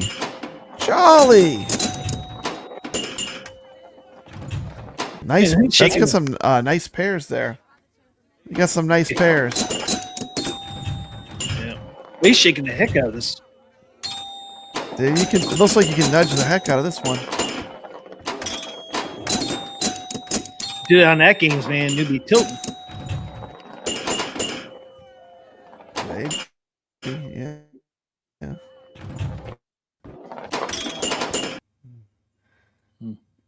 Okay. Definitely old school. We'll get to discover that next week. Old school table for sure. Yeah, it's old school. So but we got Xena, which is very modern, right? Very, very modern. Xena's very modern. So, and Dinosaur Dynasty. And Dinosaur Dynasty is a modern table. So that's kind of cool. It's kind of a nice mix. It's gonna be fun. Okay. I was trying to see what the back glass looked like. I don't have a picture of it.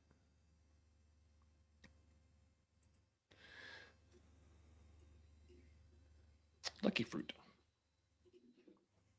Who make it? Oh, Zach Riot though. Yeah, it's a real table. 1974, I think, huh? That's old school. Yep. Mad Van Hen says that's his kind of table. Nudge fast. Gotta nudge away. Freaking Atgames, man. You nudge, man. You tilt. Not all of them. A lot of them, though. I did like that. You know what? The Knight Rider, it did have good tilt warning to let you know exactly how far you could push it till you tilted. That was one really thing they did good on that game. I never felt like it tilted what was undeserved.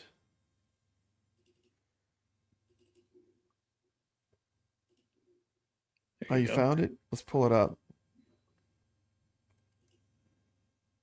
I'm adding it and you're taking away. We just did it again. Stop it. There it is. There it is. They're picking the fruit.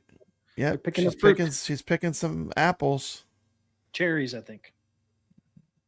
Picking Lucky the cherries. Fruit. Oh wow, it's just a one player Look score. at that, man. Now that is a bare bones back glass. Look at that. That is crazy looking. Uh-oh. Whoever took this picture tilted. The tilt is lit down here. Yeah. There it is, tilt. Yeah, it's is that interesting. Is this? I'm not even going to go there, TMCLOSKY. Is that Ken from I'm Barbie? not even going to go there. Is that Ken from Barbie? That's a nice basket of fruit you have there. I like those apples. Looking good over there. Wonder if this thing here, this thing in the middle. What is that thing in the middle? Previous oh, it tells you the previous high score. How crazy is that? That's kind of unique for that year. Huh? Yeah, 1974. Wow. Maybe we don't have it so bad. Maybe times aren't as bad as we think. They ain't the greatest back glass image ever seen. That's going to be glorious to look at for a week. I know, right? It's like, that's it. Put a towel over that one. Yeah, that's That's what your, BB7 does when he films. He puts a towel over his whole back glass. That's lucky fruit for you. Not a bad idea. Nope. All right, here's this week's. See the results? Oh, I wonder if I'm still on there. I wonder if I got kicked off. No, you're still on there. Yeah. Yeah. I was in 50th place. Last time I checked, and it was Tomato Grass was streaming. I was like, oh boy. I gotta improve the score. I was at 50th, TMCLOSKY. I was on that bubble. Uh-oh. I thought I had a pretty good game, but the competition, like I said, the Zen boards are a little crazy with the difficulty. I'm surprised on the entries here for Knight Rider. Only 769 entries so far for playing Knight Rider. Most of the other ones have been in. Most of the other ones have been in the thousands, though. You know, the thing with the Knight Rider is it's a very story-driven pinball. Like this one, you really have to make it through the modes. It seemed like to me. Like, you really couldn't just point chase. To me, it seemed like in that game, you have to get through all the modes. At least when I was playing it. But I don't have a very good score, so, I mean, I really couldn't get a handle on how you got a great score. Better than mine, man. I just got through, I think, I didn't get to the wizard mode, but I got through most of the modes. The people that get to the end of it get the big points. Okay, here we go. We have the battle with, what is it, car? Yeah. Locomotion. Got Locomotion Africa. Look at that. Mad Ben Hand taking the edge over Tomato Grass. On both. Look at that. Mad Ben Hand's on a roll. He's sweeping the leaderboards with the number 1. Yep. Did he get on all 3 or 2 of the 3? Is it a clean sweep? Look at that. Nope, not a clean sweep. No, not a clean sweep. Someone took him out of Knight Rider, but he's close, almost. Drunken Blur. Drunken Blur had a good game. He was blurry. His vision was blurry, but not blurry enough. Hey, man, his vision couldn't have been that blurred with that score. Couldn't have been that blurred with that score. But able to be number 1 in 2 of the 3 tables. That's pretty impressive. Tomato Grass right behind him. Yep. Not far behind. Then you got Karl at 5th. I think he went 2, 3, 4. And then Top 10 for Karl O for Locomotion. I did love the sounds in that game. It had the very Defender, the Williams sounds, right? Yep. McMahon 9 is Ray Del Torre. Okay, Ray Del Torre. Congratulations, top 10 score. There's YO, number 8. YO, awesome. Anybody over here? David LB over here on Africa. SoCal Joe. Highest scores on tap is 17th on Locomotive. Karl is 16th on Africa. Joe Carlo.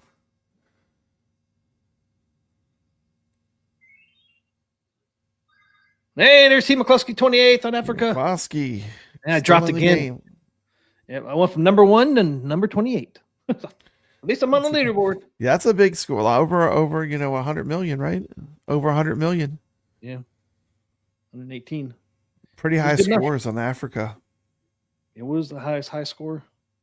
842. Well, most people are in the 2s and the 1s, though. Yeah. That's a pretty long game, still, even at that, to get that score. Oh, yeah. There's Papa Brad, 33rd on Locomotive. 657. Do we miss you on Africa, or you're still down? I don't know. Maybe I got bumped off. 39th. On the bubble. Not quite on the bubble. Not quite on the bubble. You should be good. 39th. I'm still on the leaderboards. Thank goodness. You just missed 100 million. Where's Michael B? Where's Michael B? I don't know, but Pizza Boy's right there in 40th. There's Pizza Boy. TMCLOSKY 42nd. Where's P-Dubs? Where's P-Dubs? He was on here. On there. There's TMCLOSKY on 42nd. Yep. Pizza might be Pizza Boy. High scores on tap is 45th. High scores on tap. And he's getting close to the bowl there. There's good old Farts McGee. There he is, 48th. There's Farts McGee, the legend, the man, the myth. He's almost place. He's almost off the board. He's almost off the board. He's holding on for dear life. Okay. And then, One strong win is all it takes for that fart to be gone, T. McCluskey. yep. Well, Tomatograss is 4th on Knight Rider. 4th place. Wow. Don't see that very often. Don't see that very often. That's a tough table, though. I mean, that is a tough table. It is.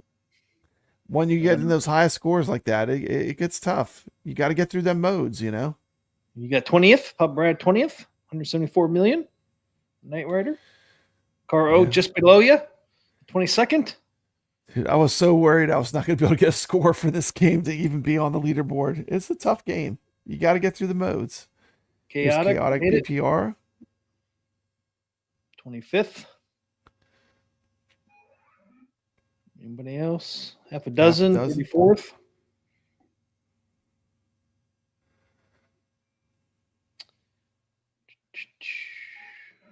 I don't see anybody else. YO made it. 47. YO is 47. He's hanging in there on Knight Rider. And T. McCluskey did not hang in there. He fell off. McCluskey, you got kicked off the boards. I got kicked. It was nice knowing you, but look at the entry as 114 million. Come on now. Come on now. Last time I looked earlier that's today, pretty up there. It was 112. Now it's up to 114. So it even moved up to a couple more million. Crazy.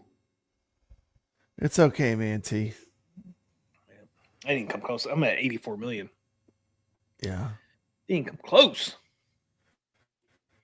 And of course, today I was trying to play, trying to grip everything too tight to try to get a high score, and the highest I could get was like 34 million. But it was just it's crazy. Like when you just play and you're relaxed, a lot of times you have your best game. Just like if you just turn it on and just play, like just relaxed, you'll have a much better game sometimes. But when you really want to do well and you're super focused on it, sometimes you can't make it happen, right? It's crazy that way with pinball. Like I know Tomato Grass felt like he was struggling on his live stream, but I mean that's just the nature of pinball. I mean, that's the way it works. I think that's why a lot of times your first game could be your best game. It can be sometimes.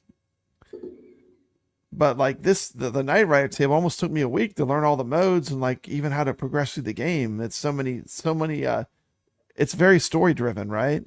More so than a lot of the other games. It's a very story driven game. Jason, I wonder if Art McGee's favorite table is Hurricane with the fan topper. One would think so. His family hopes so.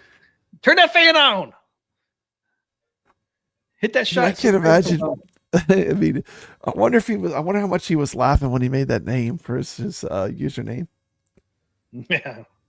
You know what's funny is my family always puts ass as his initials. It's funny when he gets on the leaderboard, he's on the back glass, and it'll have all the people's names. Then it just says ass. You don't need to lean in that mic, man. I'm sorry. I'm used to the other one, T. McCluskey, just throwing me off my game. Ray said he had 112. So he's the one who got dropped off. Probably today man. That sucks. 112 was on the edge. Yeah, 112 was the 50th score when I looked earlier today. Yeah, iron sharpens iron, but you can't win them all. That is true. Yeah, it was Atgames would show the 100 scores. Atgames is what it's not showing. Just give us 100. Give us 100. Give us 100. 100 would be a good start, and just see how it goes. I made 2 out of 3, so can't complain. Yeah, 2 out of 3 is good. Yeah, I had a lot of games on Knight Rider that the ball just drained. It's like, damn, can you drain anymore? Damn, look at that bit pixel marquee. It's going crazy behind me. What is that? Afterburner. Oh, look at that thing. That's beautiful. Look at that thing. Afterburner 2. That's sweet. It's one of the things I love with these Atgames ALUs, these cool custom toppers they make. They have one now. It's an actual screen, T. McCluskey. It's an actual monitor called a bit LCD. It's an actual screen that shows the marquee of the game that's playing. How cool is that? Yeah. Maybe one of these days you can get one, Pub Brad. I know. Maybe one of these days. One that works. These days I'll get one. Did I know what music that is? That's Pinball M. Yep. Let's get on there. Camp Bloodbrook. Poor Camp Bloodbrook. It did not get the love it deserves. I did enjoy playing it, the amount of time I got to play it, but to be honest, the Atgames was pulling me in a lot. The Knight Rider. Was it? Yeah, because it was hard. It was hard to get on the leaderboards. Yeah. But I think this game is great though. What was your impressions of the game?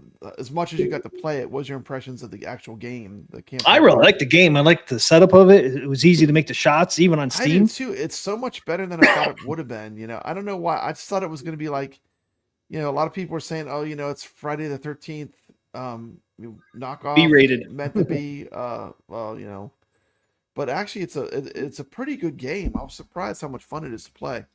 Yeah, I was too. I wasn't And like expecting I that. felt right at home, like the missions, like getting through the modes, it was like it all made sense when you're playing it. It's a really well done pinball table, in my opinion. This is one that would be ideal to come to Atgames. Think about it. Yep. No gigantic IP to buy, and it's really fun. This would be a good one. Yeah, we might get this one sooner than later because it's not a big IP. And of And course, it's a you know, the pinball Zen M is going original. to appeal to it's more of a grown up theme, right, with the slasher movie feeling. But there is some storytelling in the game, and it has a great ending if you can make it through the modes. I won't Did you get spoil to the it. end? Did you get to the end? I didn't. I did not, but I watched the footage of it, and it was incredible. So this is one that I do want to. When we play this in tournament, I want to get to the very end and get that final scene that you get to see. It's totally worth it. This table's awesome. So we had just 18 on this one. It's Pinball M. We don't get too many on Pinball M, but Yeah, 18's it's not more bad. of an adult theme too. The slasher movie. Pinball is See, still pretty what's new. the other one called? Dead by Daylights or something like that? Yeah, Dead by Daylight. Like I like this one like 1,000 times more Oh, than yeah. that one. This one is way No, better. no comparison. No comparison. But this would be an ideal one for Atgames to get, I think, and add to their arsenal of pinballs. Yeah, Zen does make some good originals. This is a good one. Did you play this one, Ray? Yep. This was a good original, I think. I wasn't expecting much coming into this one. I was pleasantly surprised how good it was. Yeah, like, I wow, wasn't this is actually expecting pretty much. fun. So when it was actually really good, I was like, dang, this is actually a really solid like pinball table. I don't know if it's the best in Pinball M, but it's one of the better tables in Pinball M for sure. Yeah, I like Chucky and Texas Chainsaw better, but Yeah, I it's did up there too, I for me. think. You know. It's up there though. It's different. And actually, I will say this: the thing, even though it's brutal difficulty, think about this. After playing the thing, every pinball table the next week, like I played better because the shots were more challenging. So like that game will sharpen you up. If you're just after getting wizard level skill, the thing is a great pinball table because it's really, it's challenging. Yeah, I hear you, Ray. Especially now they got all the Zen tables fixed Yeah. and all that, man. And I think Atgames in the future will become a premium experience for people that want to play virtual pinball. I think it's that good because the shot accuracy is so much better since they did the complete rebuilds. That for people that really love playing pinball, I think it's gonna grow. Very Yeah, I think impressed so. with what they're delivering. And at the price. I know some people say it's too expensive, but man, if you compare it to other V pins, man, it's affordable compared to other V pins. Yeah, it's very Yeah. affordable for what you Now- get. I mean, Yeah, for what you get now that it's not Zen five. tables It's are not fixed. $5,000. It's not $5,000. No. And now the Zen tables are fixed with the SSF kit and the flippers. And I mean, it's really, just a great it is. experience. It is still even on using. You can use it as an OTG machine, and it does play good as an OTG machine too. So you can have both. You can have your cake and eat it. You can get both camps, right? Yep. So like if you really want to get great about deep into it and you want to play actual Steam or PC pinball, you could play it, with on a cabinet.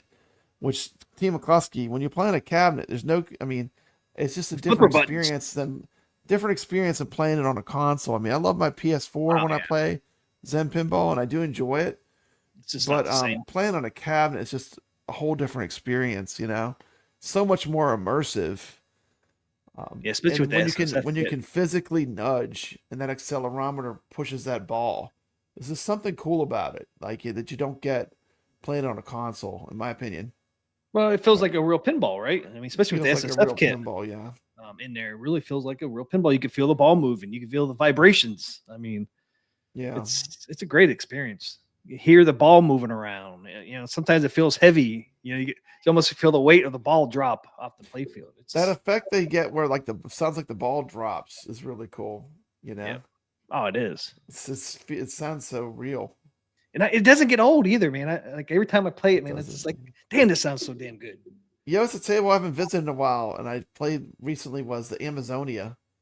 We're talking about the surround sound, how good it is. The SSF, that has the best soundscape. It literally sounds like you're in a rainforest when you're playing it. The sound on that game is incredible still. It still blew me away. Yep. I know we haven't talked about that game in a long time, but it was a launch game. But that's a really good pinball table. I like that one. Yeah, it's a lot of We're fun. moving back to Dinosaur Dynasty. It's been a while since I played that. Yeah, it's been a while for me now, because too. that was one of the launch when we got our Adams family. That was a launch table on it. So it's gonna be fun to see if we can improve our scores going back to Dinosaur Dynasty. It's been a while.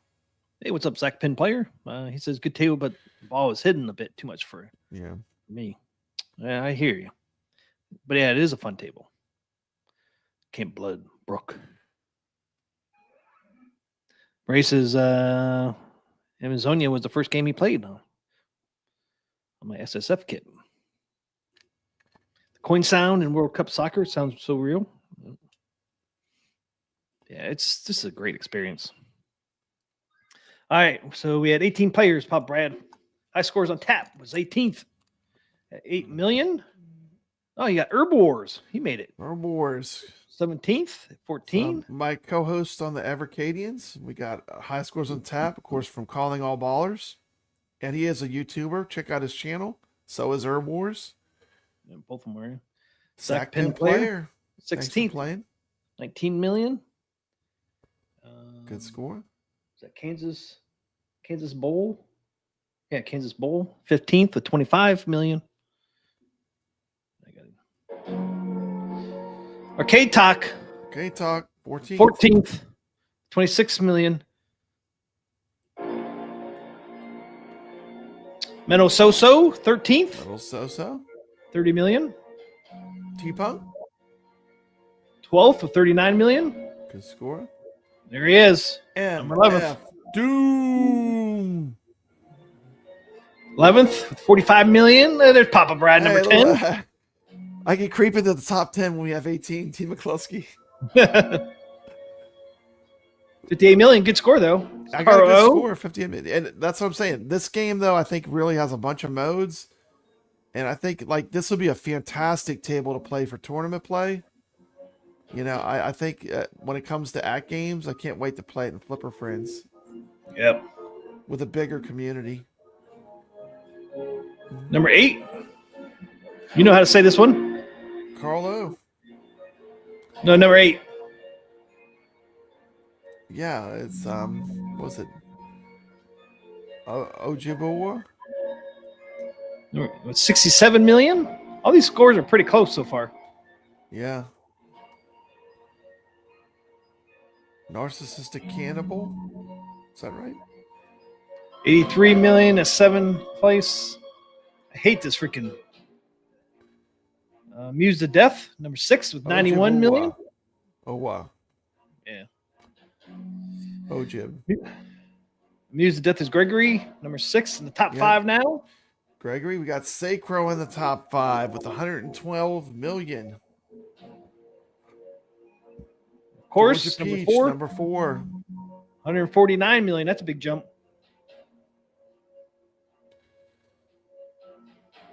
Number 3, Tucker for Life. Tucker for Life. 165 million. Big jumps now. Number 2, Vader. Wow, look at that score. 352 million. Wow. Not good enough for That's a first. huge jump. Number 1 is Real Creamer. number 1, 512 million. Awesome. Good job, the Real Creamer. Damn. And you guys still left in the chat. How do you guys like this table? Did you guys like it or so or? I really like it. Yeah, I like it. I think it's pretty fun. Think he beat all the modes at 512? No, I didn't get close. There's like, but I think there's not that many. I think is there 4 in this one? I think there was 4, yeah. Yeah. I think I might have made it to like the 3rd one. But it is very cool. Like, I don't want to spoil the ending of the game, but you gotta play all the way to the end. It's got a great ending. I mean, it's just awesome.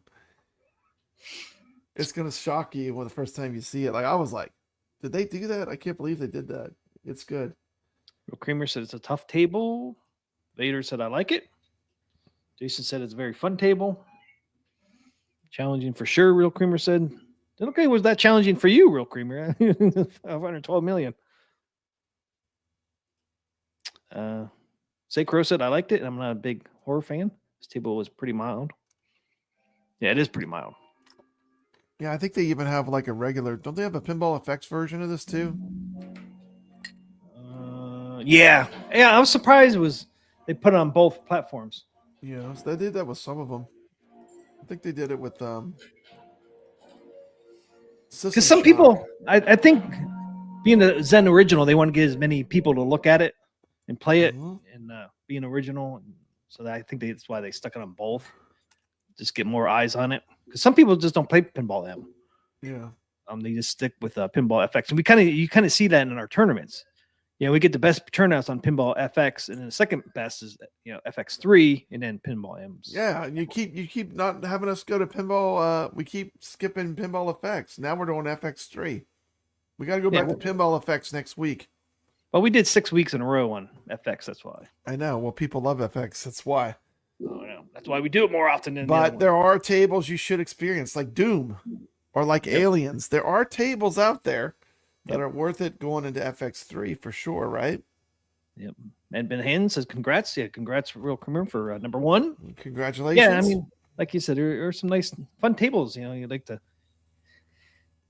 You kind of want to, you kind of got to like do a little bit of each, right? Yeah, for sure.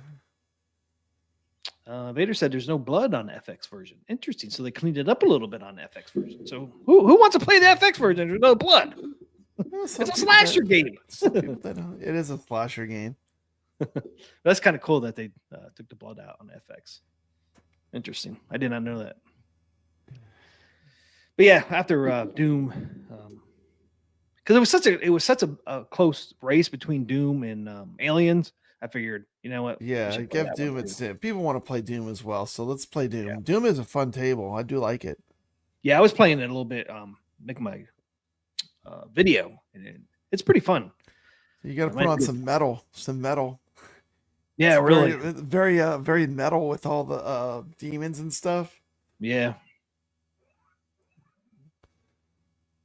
I think I'll make some shorts with some crazy metal music. That's what I'll do during the week for Doom. Real Creamer must have a different ending then too on FX. Oh yeah, they're not going to do the Pinball M ending. There's no way. Yeah, if they took the blood out. Yeah, they're not going to do that. I didn't even know I had a picture when we talked about Attack from Mars being sold out. See, I even had a thing for it. TMCLOSKY, it's Attack from Mars. Yeah, Attack from Mars. Actually, right here you got 3: side art, screen, and marquee. Attack from Mars. It's 3 times in a row. Yes. Yeah. As you can see, SSF kit pre-installed, out of stock for 2024. Yeah. It's a good looking skin, though. I mean, you can't get any more original than that. Yeah, it looks like the machine, right? Table a lot. Yeah, it's very, very authentic. Yeah. But it is out of stock until next year. All right, I got nothing else. Papa Brand, you got anything else? What's in the poll? So we had to end up with 45 votes on should Atgames wait to ship the CFD's machine until the table comes out. 60% said yes, wait. Huh. 45 people. Well, that's interesting. Not in my camp. I say do it now, but I too totally understand why. Yeah. People say wait. Bad thing is the U8 you won't get it this year. There was a chance that some people would have got it this year if they shipped it Yeah, yeah. early. But Well, you wait till the definitely table comes out. if you want the good price, don't wait because you'll miss out on that. See, that's a killer bad deal. thing. That's the It's thing, only like, for 4 days. Yeah, yeah. You know, it's The price is only good for 4 days after. it's not that much more than we paid for our Adams families, and you're getting SSF kit, which is a huge upgrade. It's something like That- $250. This is the best. This is the best price I've ever had on a pinball with SSF kit. Well, Doc Mario says it's my fault. My replacement unit with SSF ships out tomorrow. All right, good for you, Doc Mario.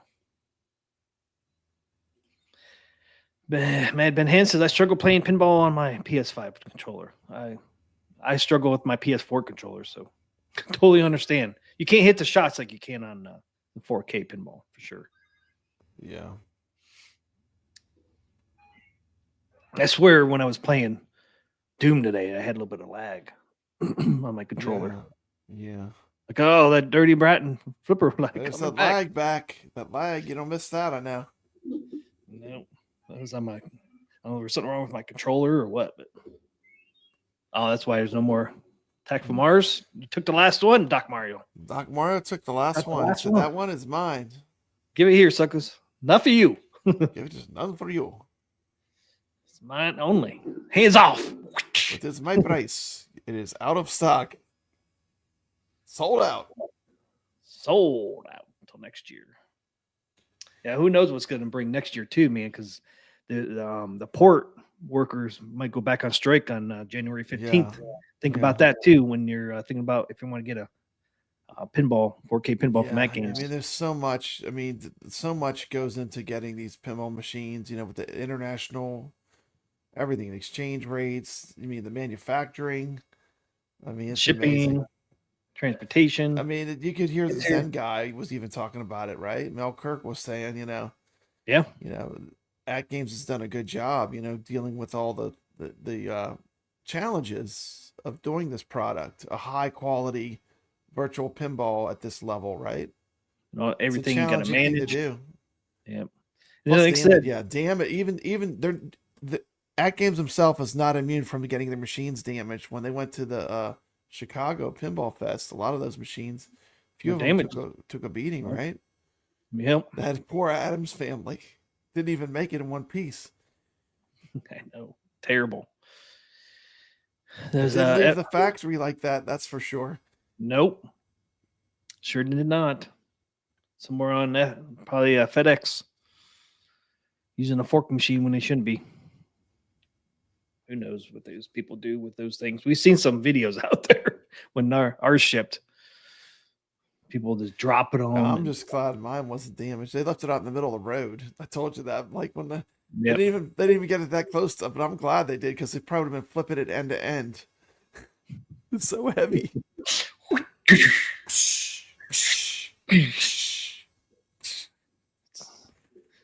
I mean, I don't have a dolly. I just got to push it off the end of the truck. Let's go push it.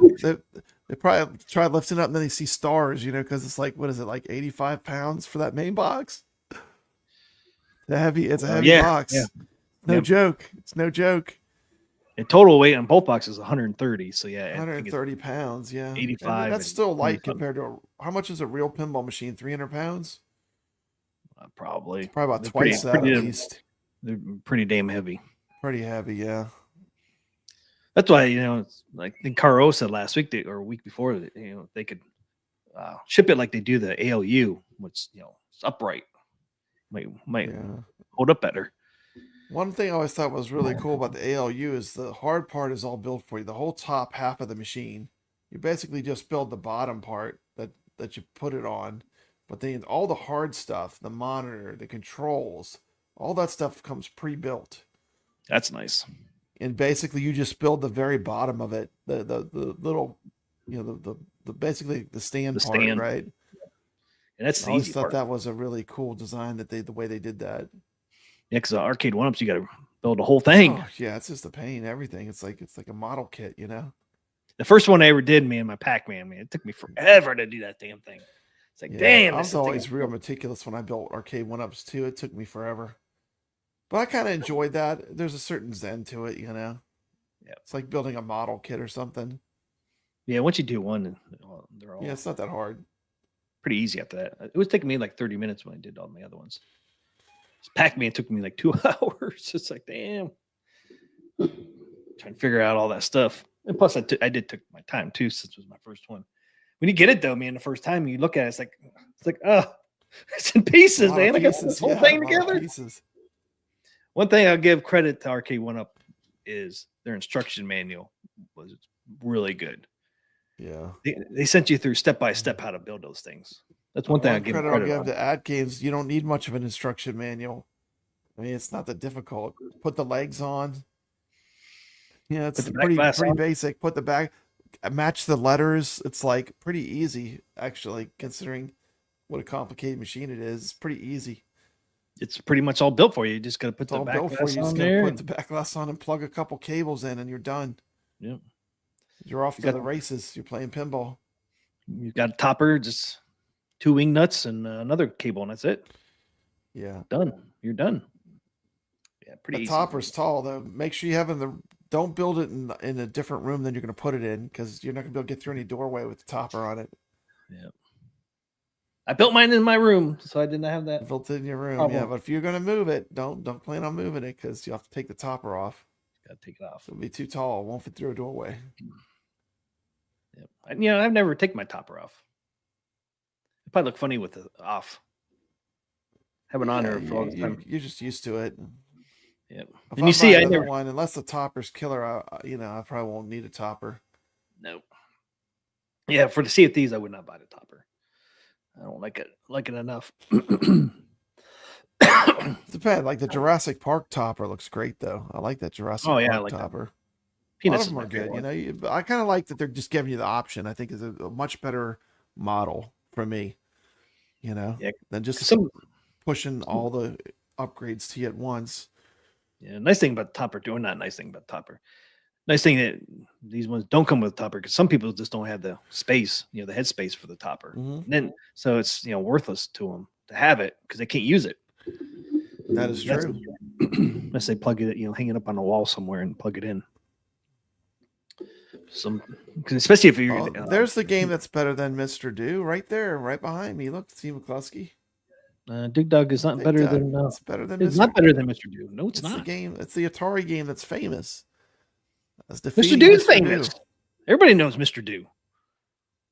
You ever met one person that did not know Mr. Do? It's like I'm getting like the whole arcade history. There's the Frenzy. The Frenzy. Oh, that thing flickers too. Yeah, it's cool. That's cool. Frenzy. Imagine if it was a monitor instead of the LEDs. How cool that would be with the stuff they could do. It still looks good though. It does look good. It looks very Las Vegas, right? Yeah. Reminds me of hey, there's Mr. Do. Hey, look at that. Game? They must know it's our show because they went Dig Dug and Mr. Do back to back almost. I know. That's awesome. Look at that. Look at that. That's pretty cool. That is pretty cool. Nice. All right, Pop Brad, I got nothing else. You got anything? That's all I got. Calling all ballers. I think we're doing a show on Saturday. I think I have to host it because High Scores and Taps out of town. Oh, is he out of town? But the show goes on. We're still playing, so we'll be playing some tables next week. Check out I don't know what the arcade game is. I'm trying to push for Berserk as our arcade game. Still time to put in a score if you want to put in a score for Galaga. Just go on my channel, Calling All Ballers. There's a link to iScored. The iScored I like, but people don't want to use it as much, TMCLOSKY. I find that it's better because it's not built in, right, as much. I do think you're going to get more participation when it's built into whatever software you're playing on, right? Like Zen has it built in. The Atgames Flipper Friends has it built into their system. I just think it's iScore. Yeah. I don't think it's a big deal. Just pulling up my phone and click, 2 seconds. But I don't think the participation is going to be high with iScored, even though it works. It surprised me because I think it's so easy. There's no way they could have made it easier. Now I'm one of those people. I keep forgetting because normally it's just almost the same tables every week that Atgames plays, but I forget to take the snapshot and I forget about it. That's my problem. I just totally forget about oh shit, I forgot about, I scored and calling all ballers. Yeah. So other people probably like that too. Because you don't think about it because Atgames is built in. You just exit out. It's like it's easy mode. It's easy mode, right? It's easy mode. But if you go to an arcade and you want to play pinball, that's why Stern has that app, right? Where you can basically it's like the same thing iScored does. It just get your score registered, right? Yep. Yeah, I like iScored. I mean, it's another step, and some people just forget about it. I think. Yeah, I'm one of those people. Yeah.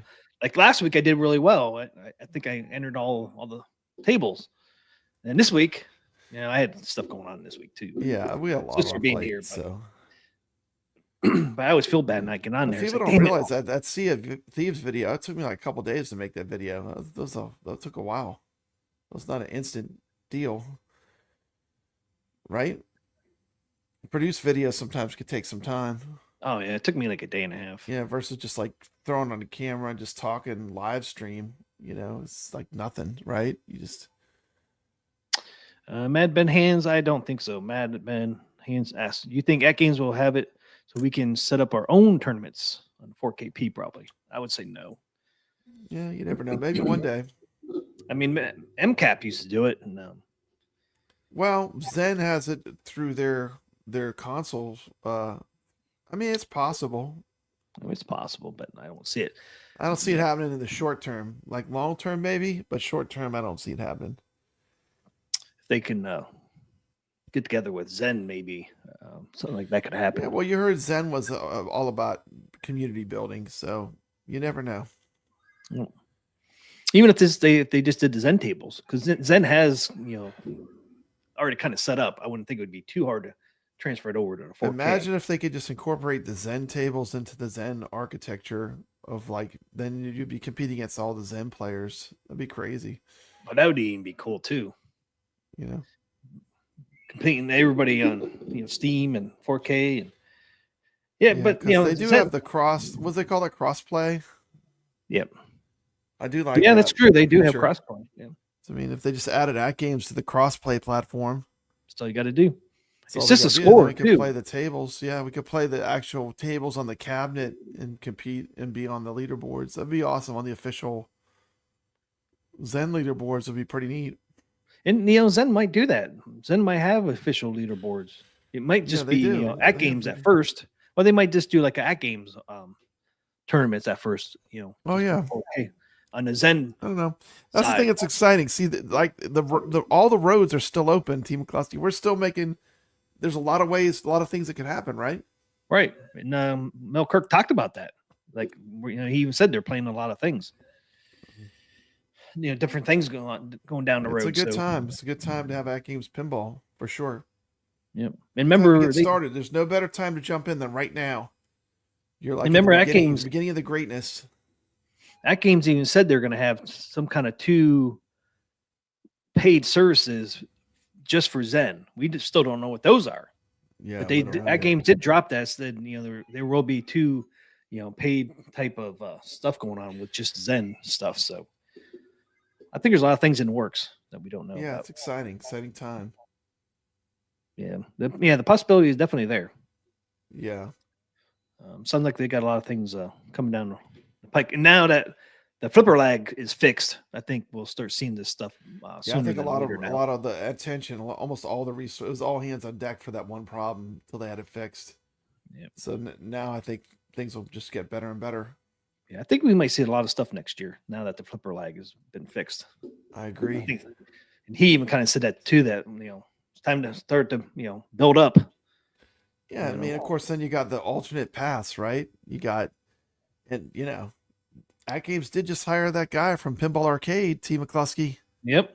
What's he going to bring to the table? Dum dum dum. There's a lot of branching paths going out, right?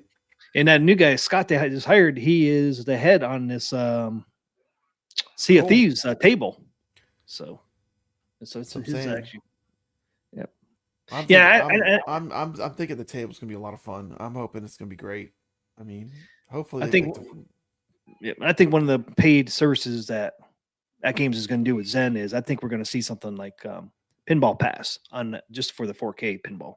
So you'll have a Zen pinball pass. So It's it'll be all the crazy. Zen tables. Didn't they just do away with Pinball Pass like on the consoles? That's on the But console, they're but going they to might bring it to Zen, bring it to the 4K. But they did away with the consoles. Look at that Pac-Man scream going behind me. That's pretty bad. That's pretty awesome. Look at that. Look at Pac-Man. Well, maybe the pinball pass didn't do well on console, but they're looking at the results that Atgames is having with Pinball Net. Maybe they said, "Hey, there's something here," so maybe that's why. Yeah, it is. Bring it It's to a that higher. game. It's a higher price. It's a premium product, right? It's a little more Yep. expensive. It's a higher end. I mean, even a PS5 is only like what? How much is a PS5? $600? I think $500. $500? It was $5. It's Yeah. still what? Less than half of the cost of one of these pinballs for sure. So this that'd be is cool. definitely a premium product. Yeah, and I think it'd be cool to get a pinball pass for Zen tables because right now you can't get anything like that. Right now you got to buy every pack. So it might. I think it would do really well. Yeah. What other paid services can you think of besides like a pinball pass? You know, they said there could be two, so that's one I could think of. I can't think of anything else, but Maybe a tournament system. yeah, could be. Could be, but I don't know why you charge for that. That should be community. Unless you're giving out cash for prizes. Yeah, unless it's like what do they call it? Where you play e-gaming, Esports. esports. Yeah, Yeah, he mentioned that. you never know. He did mention that, didn't he? Yep. There's a lot of threads, going out. So we'll see what happens. See what happens. All right, everybody. TMCLOSKY.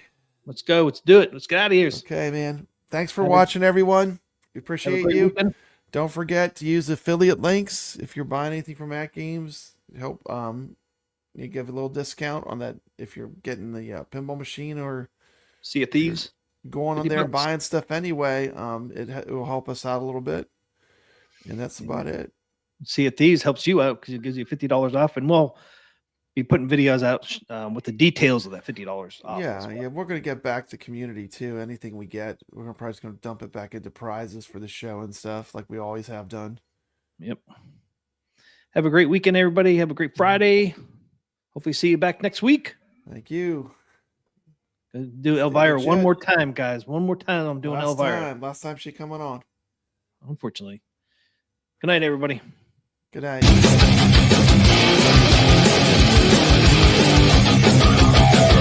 TMCLOSKY presents Arcade Talk live stream.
Ladies and gentlemen, thanks for coming tonight. We're gonna do the Arcade Talk Show. Yeah, that's right, right here. The Arcade Talk Show. That's right, we're gonna do it tonight. Come on, people, let's do it. Let's do the show. What show is that? That's the Arcade Talk Show. Yeah, who's on tonight, you ask? You know who it is. TMCLOSKY.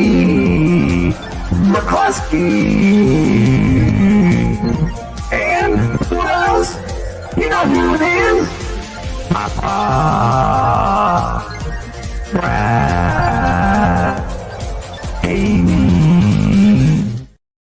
Well, Papa Brad's a game man. He's got passion in his soul. From pinball tables to Atari, he's always in control. He's a master of retrogaming, the old school style's his thing. With every flick of the joystick, you can hear the twang ting. Stay legit, Papa Brad, keep the high school living. From the classic arcades to the Atgames pinball bowling. With the Atari 2600, your love for games will never quit. Stay true yourself, Papa Brad, and always stay legit. He's a lover of the classics, the sound of pixelated beats. Late nights at the arcade with every game to feel. But he'll keep on pushing till he's reached that final stage. Papa Brad's the gaming legend, his passion never fades.